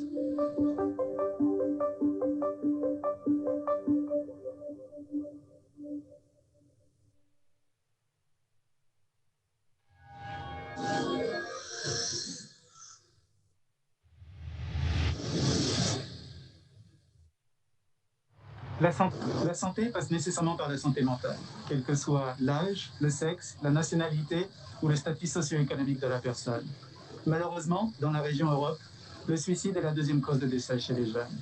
Les taux de démence sont en hausse et la dépression est une cause d'inactivité et de mauvaise santé bien trop fréquente et inquiétante. Pour remédier à cette situation et améliorer la santé mentale, l'OMS a mis en place une initiative phare, la Coalition pour la santé mondiale. J'ai demandé à Natasha Muscat, qui supervise cette initiative, de nous donner plus d'explications. L'initiative pour la santé mentale vise à transformer le regard posé sur la santé mentale, à accélérer le fonds bien nécessaire de services de santé mentale et à élargir leur couverture sanitaire universelle pour les personnes souffrant de troubles de santé mentale. Pour ce faire, nous sommes en train de réunir une large coalition de partenaires, de défenseurs et de leaders dans le domaine de la santé mentale. Plus précisément, cette coalition nous aidera à intensifier notre soutien au pays dans de nombreux domaines. Elle s'intéressera à la prévention du suicide, à la santé mentale et à la démence chez les enfants et les adolescents, ainsi qu'à la problématique systémique de la désinstitutionnalisation et de la promotion des services et du soutien de proximité. Cette coalition s'inscrit dans le cadre de l'engagement du Bureau régional à mettre en œuvre le programme de travail européen en partenariat pour relever les défis d'aujourd'hui en matière de santé. J'ai demandé à Natacha de donner quelques exemples d'activités et réalisations récentes de l'OMS en matière de santé mentale. En Asie centrale et en Ukraine, nous avons soutenu le pouvoir public dans la conception et la mise en œuvre des politiques et des plans spécifiques visant à intégrer la santé mentale dans les systèmes de soins primaires. Cela s'est fait par le biais d'activités de renforcement des capacités et de formation, afin que le prestataire de soins de santé primaire soit plus à même de cerner et de gérer les problématiques de santé mentale à ce niveau du système de santé. Plus récemment, dans le contexte de la COVID-19, nous avons travaillé avec d'autres collègues des Nations Unies afin de prodiguer des conseils relatifs à la santé mentale et aux aspects psychosociaux de cette crise. Ils ont visé particulièrement certains des groupes les plus vulnérables, à savoir les travailleurs de première ligne, les résidents des établissements de soins de longue durée ou encore les personnes âgées. La lutte contre les problèmes de la santé mentale et notre changement d'attitude requiert un engagement de tous les secteurs de la société.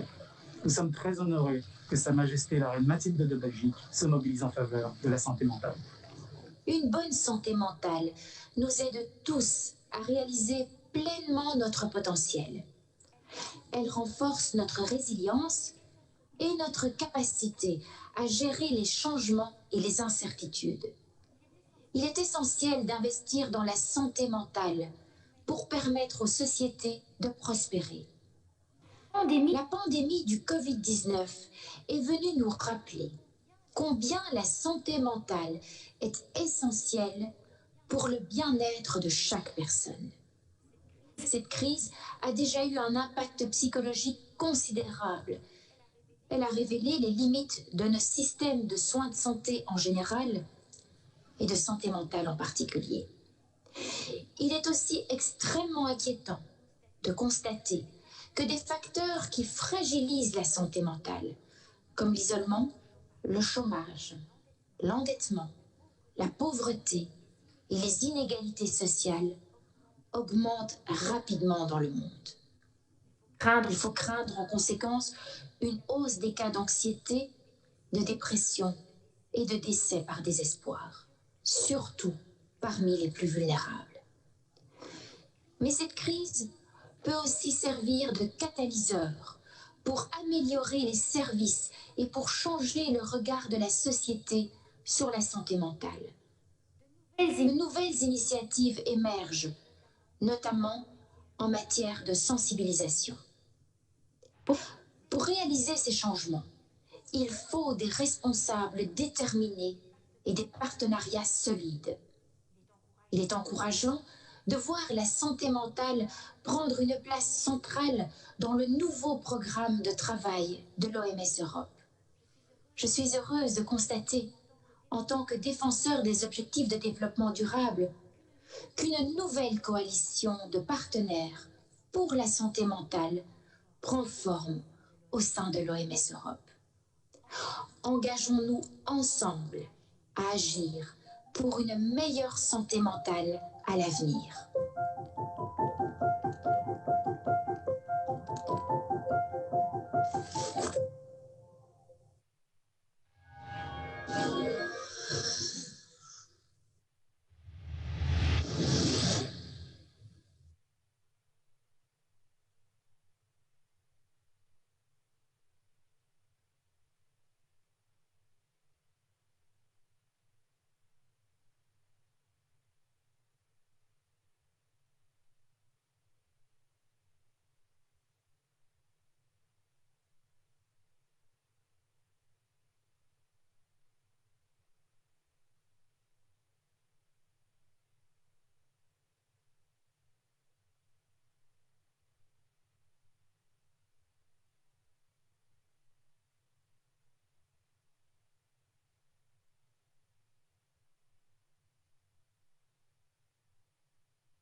Okay, ladies and gentlemen, if I can ask you to take your seats again, please. We're going to resume in just a minute.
Welcome back, everyone, and thanks very much for that short slideshow we just saw, celebrating nurses and midwives across the region, recognising their diverse professional roles and dedication to deliver care throughout our lives, and sometimes in the most difficult circumstances. As you're aware, 2020 was the year designated the International Year of the Nurse and Midwife, and as you will have heard from the regional director, the European region will be extending that, shining a spotlight upon it through 2021 as well. A terrific and very positive step forward for us.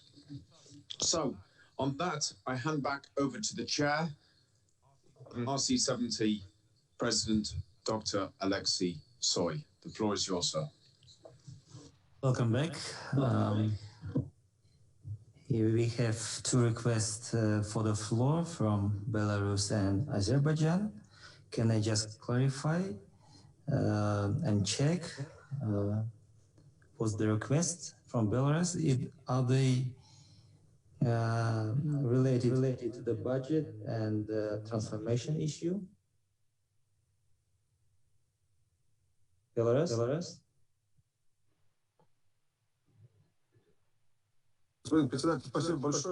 Thank you very much, President. For technical problems, we could not comment on the GPW or the EPW. Our issue concerns the election. The delegation of Belarus would like to thank the communities of the region for supporting the Republic within the EB. We are convinced that Belarus within the EB will allow us to implement the global initiative and allow us to implement the key decisions of the Health Assembly to improve the health of citizens of the region. However, we noted the statement made by the EU regarding Belarus's address. We would like to recall to our colleagues that our common goal is to address healthcare issues at an international level, especially in these complicated times for all countries in the context of COVID-19. Therefore, we deem that the WHO's mandate does not consist of using the WHO to make these kind of statements. That's more appropriate in other international structures where Belarus is ready to respond to all of the concerns and issues regarding the events mentioned in that statement. Thank you. Thank you. The question is a request for Azerbaijan on a budget and transformational issue or other matters.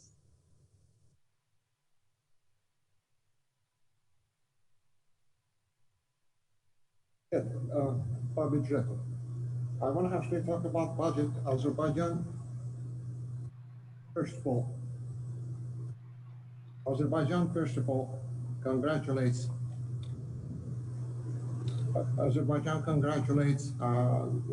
Belarus and the members of the standing committee.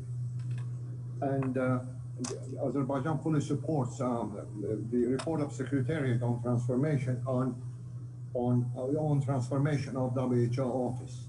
And it's actually transparent exhibition of the true democracy in office place. And on the other hand, I would like to say one thing.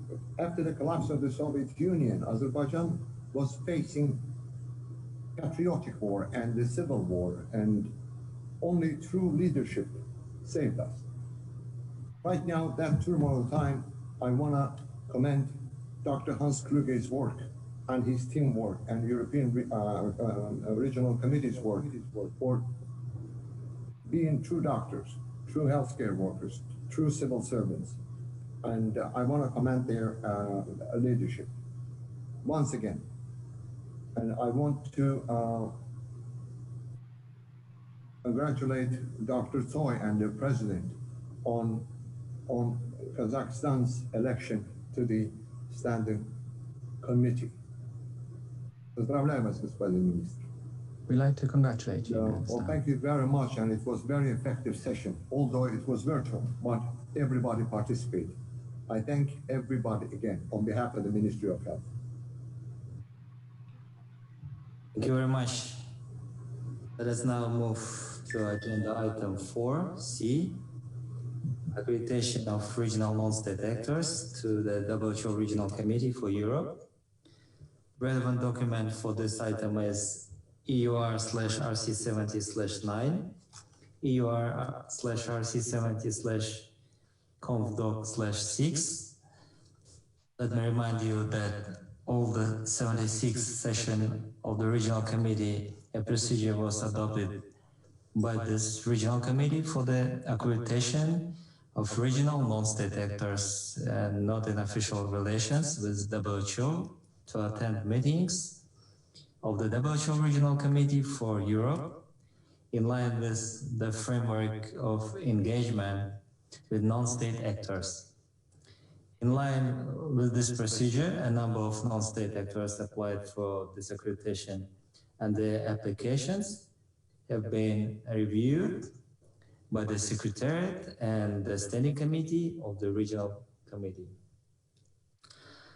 These are the 4 non-state actors recommended by the Standing Committee for accreditation to the Regional Committee: Eurocam, the European Hospital and Healthcare Federation, the European Stroke Organization, the Finnish Association for Substance Abuse Prevention. The non-state actors accredited by the Regional Committee are welcome to attend our meetings jointly with the non-state actors in official relations. It gives regional non-state actors the opportunity to work closer with WHO Europe and its member states, which indeed is crucial importance for the implementation of the SDGs as well as for the EPW that was adopted yesterday. Let me at this point pass the floor to the Regional Director. Thank you, Mr. President. First, if you kindly allow me, I would like to thank Dr. Samir from the Ministry of Health of Azerbaijan for his intervention. And please, Dr. Samir, again, convey my appreciation to Dr. Oktay Sharileyev for his leadership and for a very, very strong collaboration. On this agenda point, so I'd like to express my appreciation to the non-state actors who are following our proceedings through the webcast live stream. And thank you very much for your understanding of the limitations of the virtual meeting, that this time around it's a bit challenging to take the floor, but that does not reflect the importance. I'm very grateful for the written and video statements that many of you have submitted. They're available on the website of this Regional Committee. And I invite all the delegates to take note of these contributions. And thank you very much to you colleagues and friends, non-state actors, for the support that many of you have expressed to the new EPW, European Programme of Work, and for your availability to work together in achieving its goals, not at least to join the efforts to decrease the inequalities. As I mentioned yesterday in my opening speech, it's impossible to leave no one behind without our collaboration. In fact, yesterday when I came home and the tension was too high to sleep too early, I looked to the social media of many of you, of interventions, and I'm very, very impressed by the messages you put out of the Regional Committee and the new ideas, how we can work together. So thank you for this. As you remember, in June, we have taken the initiative to consult with you, the non-state actors, on the draft EPW through an online consultation process. And the 26th of June, we had this virtual briefing session. We heard interventions at that meeting from the European Patients Forum, the European Public Health Alliance, EuroHealthNet, the Age Platform Europe, the Standing Committee of the European Doctors, the European Forum of National Nursing and Midwifery Associations, the European Public Health Association, and the European Forum of Medical Associations. And we have also received written contributions from many, many others. Whenever I go to the country, my counterpart is the Ministry of Health, the health officials. We see the high-level government officials, but I always, as you know, make time.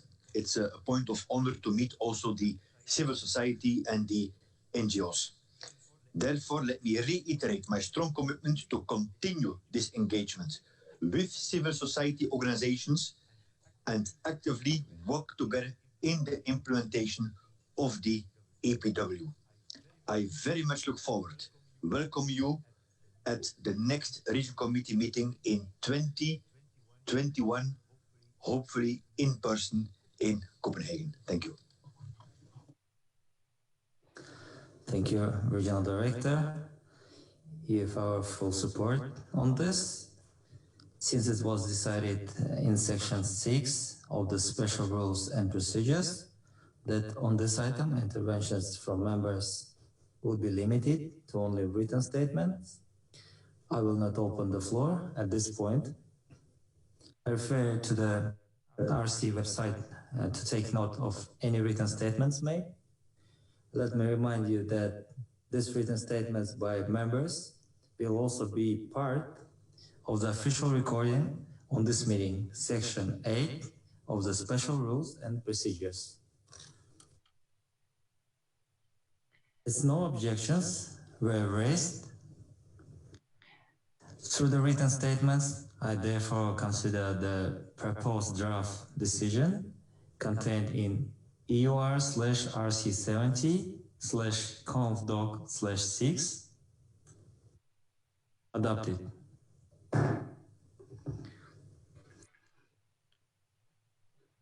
On behalf of the Regional Committee, I would like to congratulate the 4 new accredited non-state actors and welcome their active contribution to the helping to shape the policies and activities of the WHO. We can then move to agenda item 5, matters arising from resolutions and decisions of the World Health Assembly and the Executive Board. The relevant document for this item is EUR/RC70/6. In addition to the global items on transformation and program budget 2022-2023 that were discussed earlier, the Regional Committee is now invited to take note of the technical resolution and decision adopted by the 73rd World Health Assembly that are of particular relevance to the European region.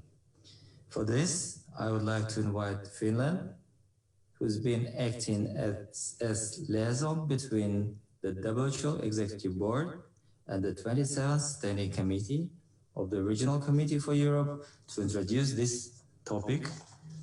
Ms. Uti Kuvasniemi, Deputy Director for International Affairs, Minister of Social Affairs and Health in Finland, you have the floor.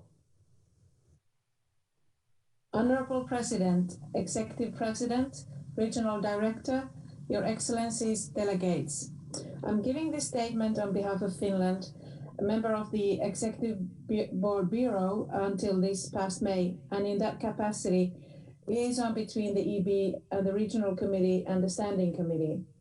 We would like to thank you for your trust to ensure this link between the global and the regional governing bodies during these past 2 years. I will provide a brief update on the outcome of this year's World Health Assembly. As you know, 73rd WHA was held as a virtual de minimis session on 18 and 19 May. A resumed session is provisionally planned for November. Despite the challenging context, the WHO managed to adopt an important resolution, WHA 73.1, on COVID-19 response, with 146 countries as co-sponsors. I will not elaborate on this as the Regional Director in the report to the RC already covered the response and the lessons learned from the COVID-19 pandemic at the regional level. Also, the Independent Panel for Pandemic Preparedness and Response is about to start its work, and the EP will discuss in early October the state of implementation of this resolution. In the wake of the May session, 5 additional resolutions and 4 decisions were adopted through a written silence procedure in advance of the resumed session. I will briefly elaborate on the items that were of particular relevance to our region. First, Resolution 73.2 on cervical cancer prevention and control, accelerating the elimination of cervical cancer as a global public health problem. In the European region, over 70% of the member states have now introduced HPV vaccines, and this has had immediate effects in decreased infection prevalence and incidence of pre-cervical cancer diseases. Still, in order to reach the 2030 elimination goals, more efforts are needed to identify and ensure the necessary funding, especially in the low and middle income countries. With respect to Resolution 73.3 on global strategy on tuberculosis research and innovation, the European TB Research Initiative was established to boost progress towards ending TB in the region, involving key actors in the TB arena, such as public health specialists, national program representatives, key partners, and community representatives. This also helps the introduction of new treatment regimes, as well as the application of digital health solutions for data collection and patient management. Resolution 73.4 on integrated people-centered eye care, including preventable vision impairment and blindness, reminds us that eye care is an area that deserves more attention in our region, with still large inequalities in low and middle income countries and 2.7 million people affected by blindness, which can often be avoided through early prevention and appropriate treatment.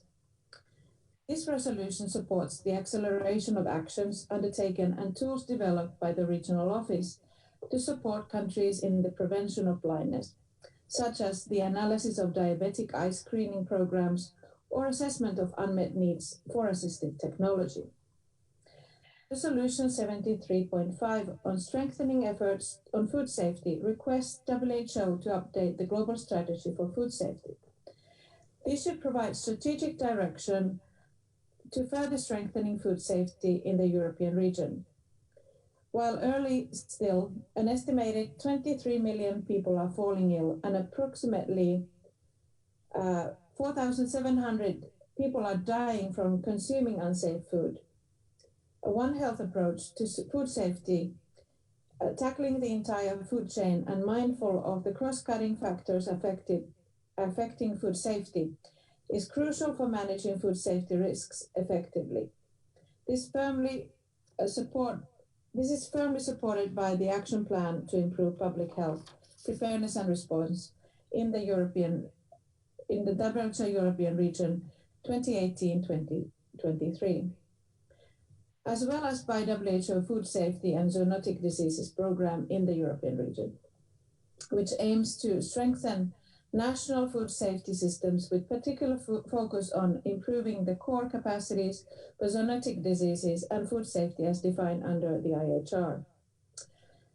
The resolution EB 146/R10 on strengthening preparedness for health emergencies, implementation of the international health regulations was not adopted through the silence procedure.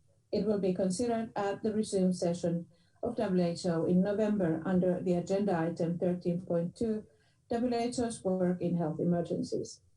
Lastly, 4 important decisions were adopted through the silence procedure, namely Decision WHA 73.9 on Immunization Agenda 2030, Decision WHA 73.11 on the Global Strategy and Action Plan on Public Health, Innovation and Intellectual Property, Decision WHA 73.12 on the Decade of Healthy Aging, and Decision WHA 73.14 on Influenza Preparedness. In these areas, we have been very proactive in our region. as there are long-standing health priorities for the European member states. Dear Ministers, representatives, Your Excellencies, it is of great importance that we ensure implementation of the globally adopted resolutions and decisions in our region, especially since the ongoing COVID-19 pandemic is showing us that only through a joint political commitment our efforts will come to fruition. We have a lot to do, both globally and within our region. We need to remain focused and determined. It has been a great honor to serve the European region as the liaison between the EB and the Regional Committee and the SCRC. Thank you. Thank you, Ms. Kuvasniemi, and thank you to Finland for having fulfilled this important function for 2 consecutive years. Under this agenda item, I would also like to draw the attention of the honorable delegates to another document that was communicated by EUR/RC70/INFDOC/4, development of a draft Global Patient Safety Action Plan, Resolution WHA 72.6 requested the Director General to formulate a Global Patient Safety Action Plan in consultation with member states and all relevant stakeholders, including in the private sector, for submission to 74th World Health Assembly in 2021 through the 148th session of the Executive Board. Let me at this point pass the floor to the Regional Director for a few reflections. Thank you, Mr. President.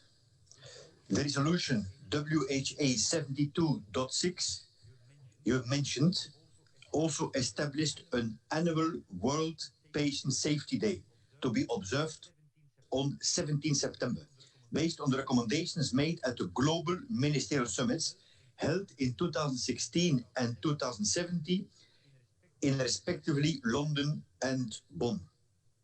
That will be celebrated the day after tomorrow.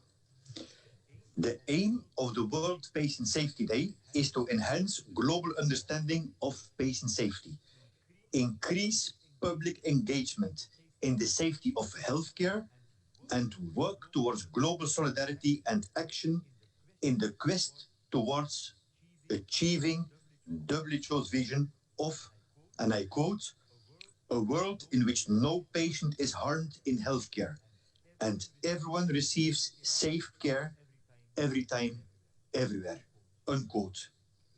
It's a great opportunity to build partnerships and promote all aspects of patient safety by identifying priority areas to be addressed in the journey towards universal health coverage, for which provision of safe health services is pivotal. Very rightly so, this year's World Patient Safety focuses on health worker safety, a priority for patient safety. I was taught in the university, if we don't take care of ourselves, how can you take care of the patient? So I think it's very relevant, particularly in these times. The selected call for action, Speak Up for Health Worker Safety, calls on countries and partners to prioritize and address the physical and psychological well-being of health workers as a prerequisite to patient safety. For the European region, estimates based on data from countries where this information is available show that both health and care workers have been infected by the COVID-19 virus. In fact, in several countries, we know COVID-19 has hit the sector particularly hard, not at least the long-term residential care. Thank you. Thank you, Regional Director, for reminding this. I hope that all member states in the European region will use this World Patient Safety Day to draw attention to the safety of health workers in their countries. of the Global Patient Safety Action Plan. I trust that members have provided feedback through written statements on this and other matters that arose from resolutions and decisions of the World Health Assembly and the Executive Board.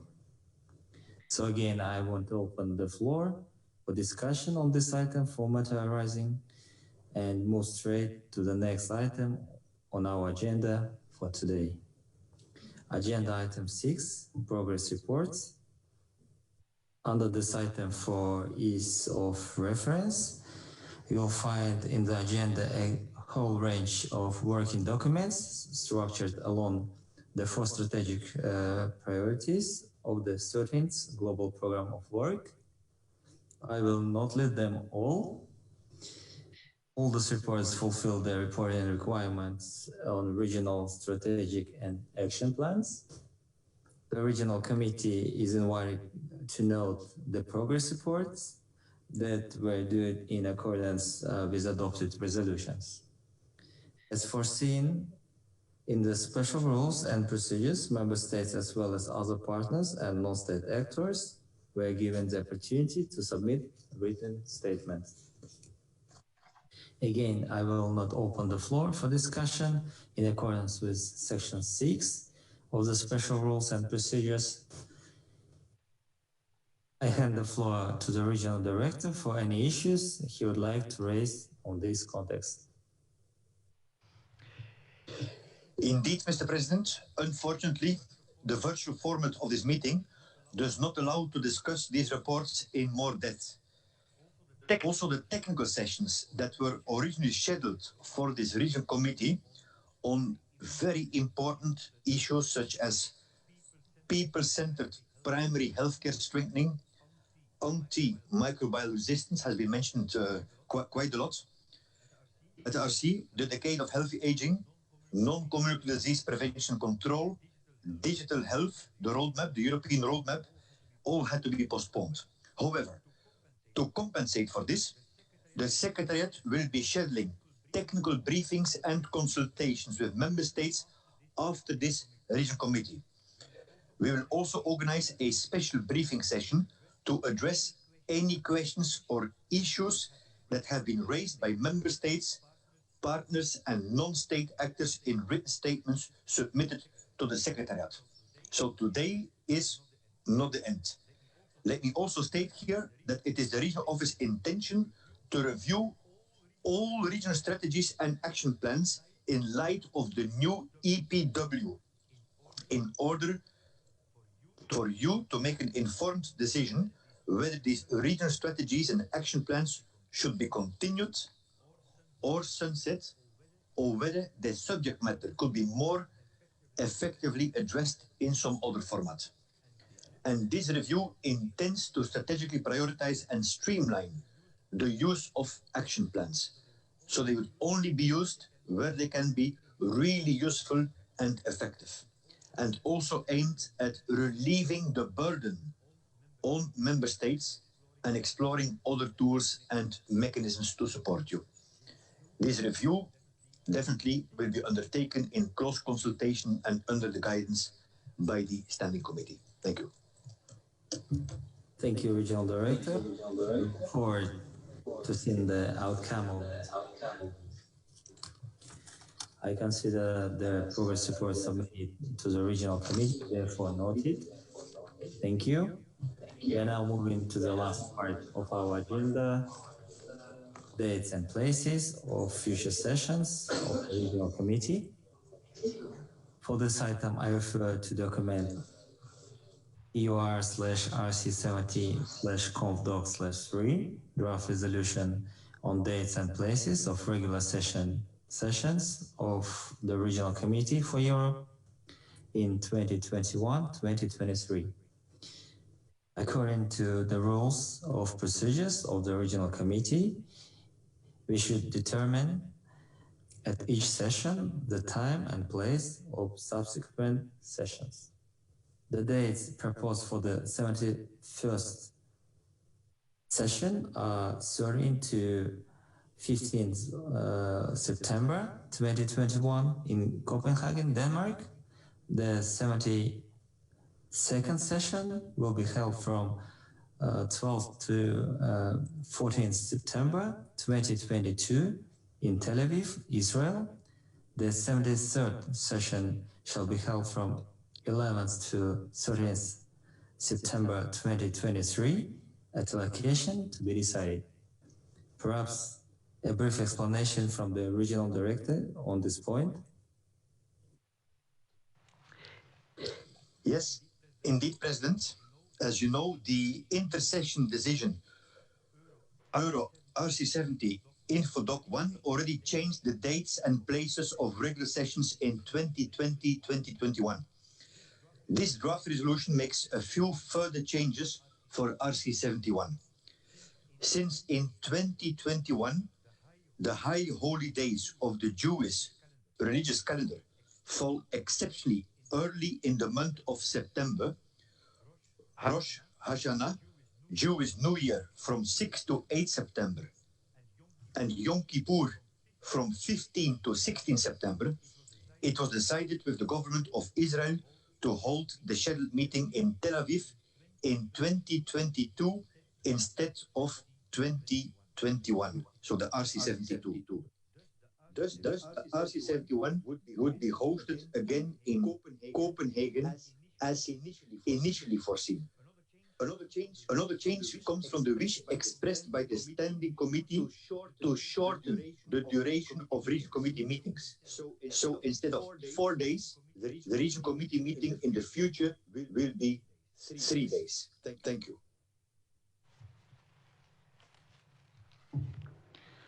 Thanks for this clarification, Dr. Kluge. Are there any comments on the places or dates for the sessions mentioned?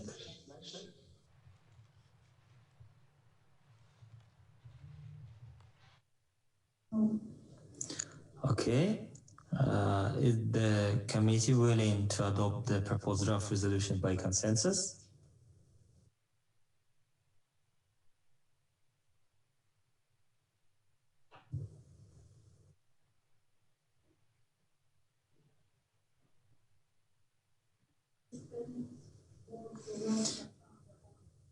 I see no requests from the floor. The resolution is therefore adopted. We now come to the item of other matters, and we have the request from the Russian Federation. Russian Federation, the floor is yours.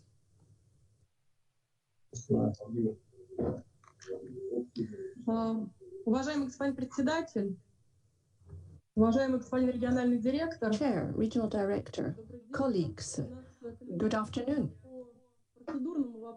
We have a procedural issue that we'd like to raise. We'd like to call upon everyone to respect the rules of procedure. And you know what just happened? In fact, there was a country that asked for the floor 5 times in this meeting and didn't get the floor. And the Russian Federation after Belarus also asked for the floor twice and didn't get the floor, although we wanted the floor on a point of procedure. And we don't think that's correct at all. We really think that that shows a lack of respect for members. So I would appeal to everyone, let us respect our rules of procedure. And if someone asks for the floor on a point of procedure, then they should automatically be given the floor. That's what should happen. They should not have to wait their turn in a whole queue of speakers. If they're asking for the floor on a point of procedure, they should automatically be given the floor.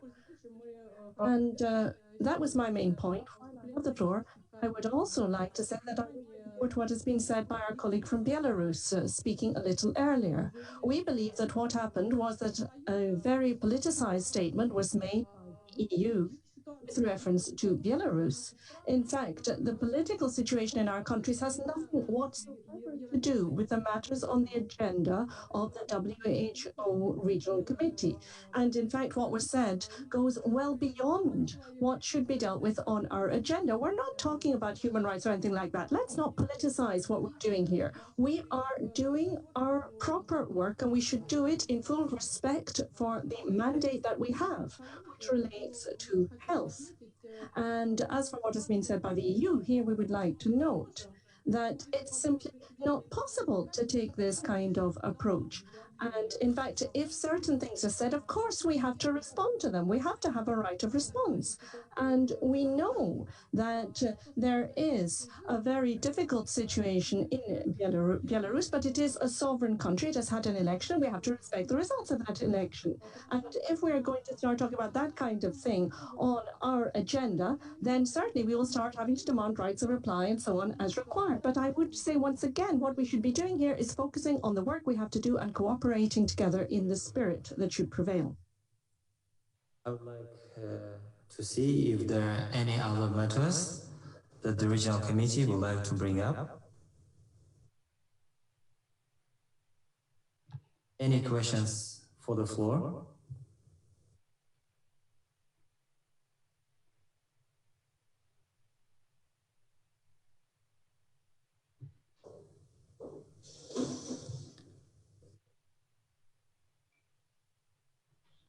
Okay, if not, let us go to the last point of our agenda.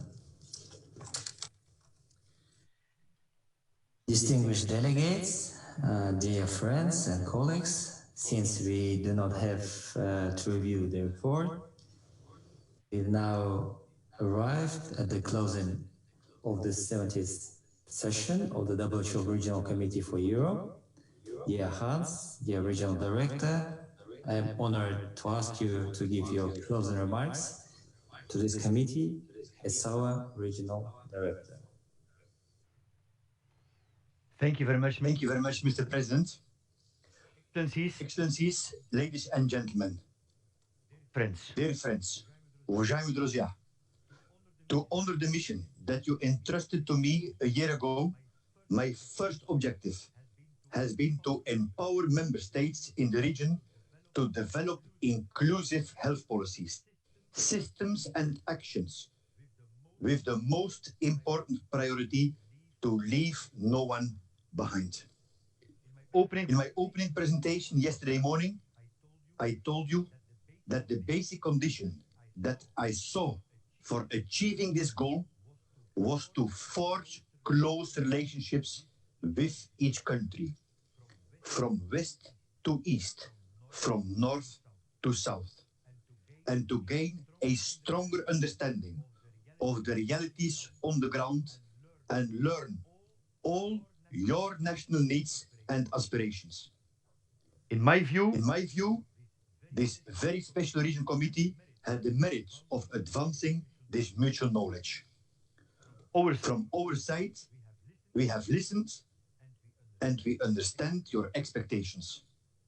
I share your concern about health emergencies, but I am encouraged that we have a unified belief that strong health systems are our way to tackle urgent as well as long-term challenges. Challenges that threaten the health of everyone, particularly the most vulnerable. I very much welcome the renewed commitment to multilateralism and a vision that a way out through the pandemic lies in solidarity. I hope that the substance and the method of our engagement with you is even clearer now. In this sense, I would like to once again pay tribute to the teams of the WHO Regional Office for Europe, wherever the duty station, for their unfailing motivation, which has crystallized our engagement with you in a truly meaningful way. Your comments and the strong expression of your support guide us and encourage us to continue and to strengthen our mission at your service for the better health of the populations of all 53 countries in the WHO European region. This region committee has above all enabled us to endow ourselves with a common European Programme of Work 2020-2025, which further cements our collaboration. Your adoption altogether by consent of the EPW is a strong act promising for the future. I consider this as a contract of trust between you and us, a sign of solidarity we so frequently referred to these days. Your feedback over these 2 days have provided powerful insights into the future implementation of our vision on the how. But as Minister Jens Spahn of Germany mentioned, and others have alluded, we need you, member states, to stand behind us with the required financing to assume the full potential for the EPW to be realized. It needs a strategic investment by all member states. And please allow us to contact you after the Regional Committee on a bilateral basis to follow up. During this year, we will continue our close collaboration with each of the countries that you represent, hoping that by the time of the next Regional Committee, this crisis is behind us, or at least on the way to recovery. We will meet again. I hope in Copenhagen next year and in Israel in 2022. And I thank both countries very much for welcoming us then once again. I am already looking forward to meeting you face to face, because although our virtual meeting has shown us its usefulness, nothing can replace direct in-person contact. And I hope that my next opening presentation at the Regional Committee will allow me to show you the realization of your decisions and recommendations from these last 2 days in a less dramatic reality than the one we are currently enduring. As in my opening speech yesterday, I would also like to end this one with a more personal reflection that inspired me during the Regional Committee. I am, like you, very satisfied when we all agree on a question and we find this famous consensus. But I also know that this is not always implying a harmony of our opinions, as long as there is room for freedom of expression. Let the free, frank, and friendly debate prevail at our regional commissions. Intelligent decisions are sometimes at odds with 100% being unanimous. And I believe I have felt this freedom of expression over the past 2 days until the last moment. And I know that it will promote a relationship of trust, the foundation of the success of our collaboration. We are still not out of the woods with COVID-19. We see increases in new cases across the region, and mortality can very well start to increase in the coming months. But today in September is not yesterday in February. In February, we were caught off guard, and the default option was a lockdown and rebooting. We were targeting society, targeting the economy, targeting the schools. Today, we have enough knowledge to target only the virus. Let us remember that no one is safe until everyone is safe. Several of you mentioned that a potential COVID vaccine should be a global public good. We have seen that any country without COVID vaccine will be a threat to all countries with a COVID vaccine.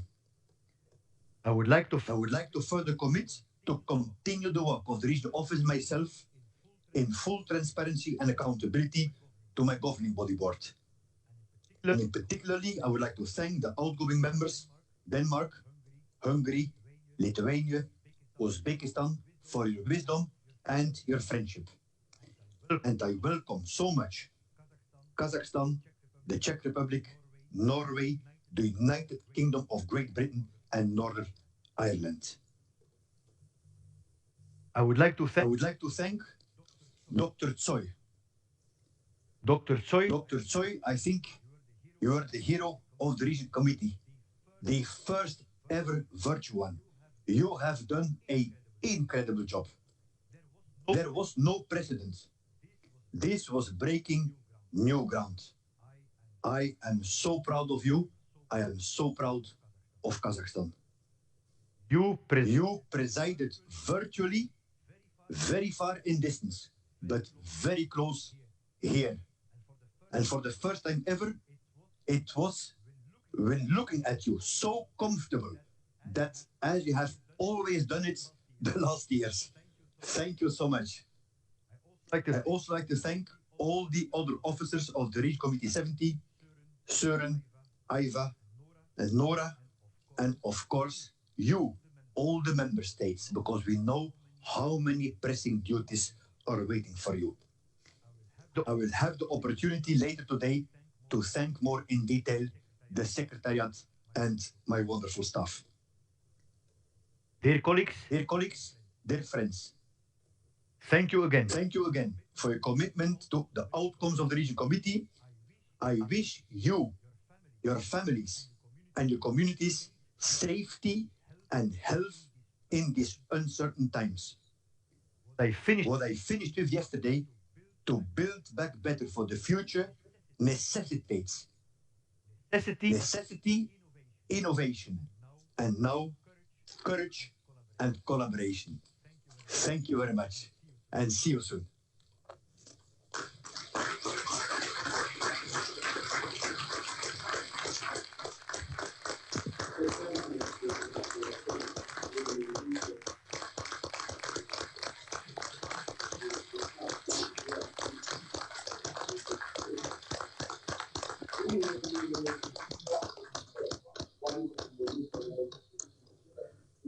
Thanks very much, Hans, for your great leadership.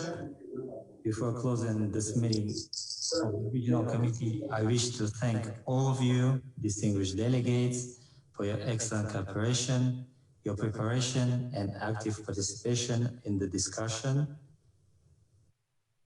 and your very friendly and positive approach to all the works that we have done over these past 2 days. It was an honor for me and for my country to chair this meeting. We also very much appreciate the excellent spirit of collaboration shown by our partners in working together for the benefit of the health and well-being of the population of Europe. Let me also thank the Executive President and the Deputy Executive President and the rapporteur for their active work during the session. Let me add a special word of appreciation for the staff of the regional office and their colleagues in headquarters, for all those behind the scenes who worked so hard to prepare this session of the Regional Committee, not the least the ICT colleagues who ensure the digital connections across the European region, and also the interpreters who helped us to understand each other. Let me also thank the members of the 27th Standing Committee and the Chair, Dr. Søren Brostrøm, for their continuous guidance and support in making this a successful event despite of the challenging and constantly evolving circumstances. On behalf of the committee, I wish to express our full and continuing support to the 28th and its new chair, Dr. Iva Pinović-Franelić. The SCRC will meet right after this session for the first time in the new composition. There is a lot of work ahead of us. The coming months will be tough, and our full attention will have to go to the people we serve to protect them the best we can. But there is hope, good that by this time next year, we may be in a better situation to control the virus with the help and guidance of a strong WHO. Good luck to all of us. I hereby declare the 70th session of the Regional Committee for Europe closed.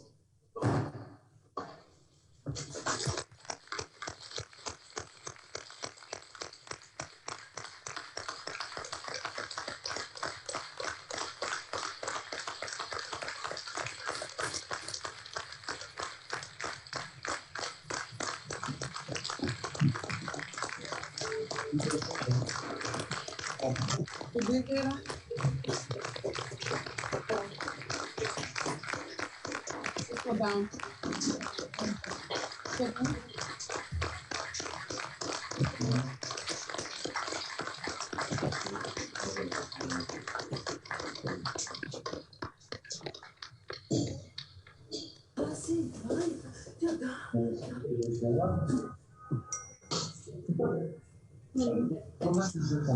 We end the meeting?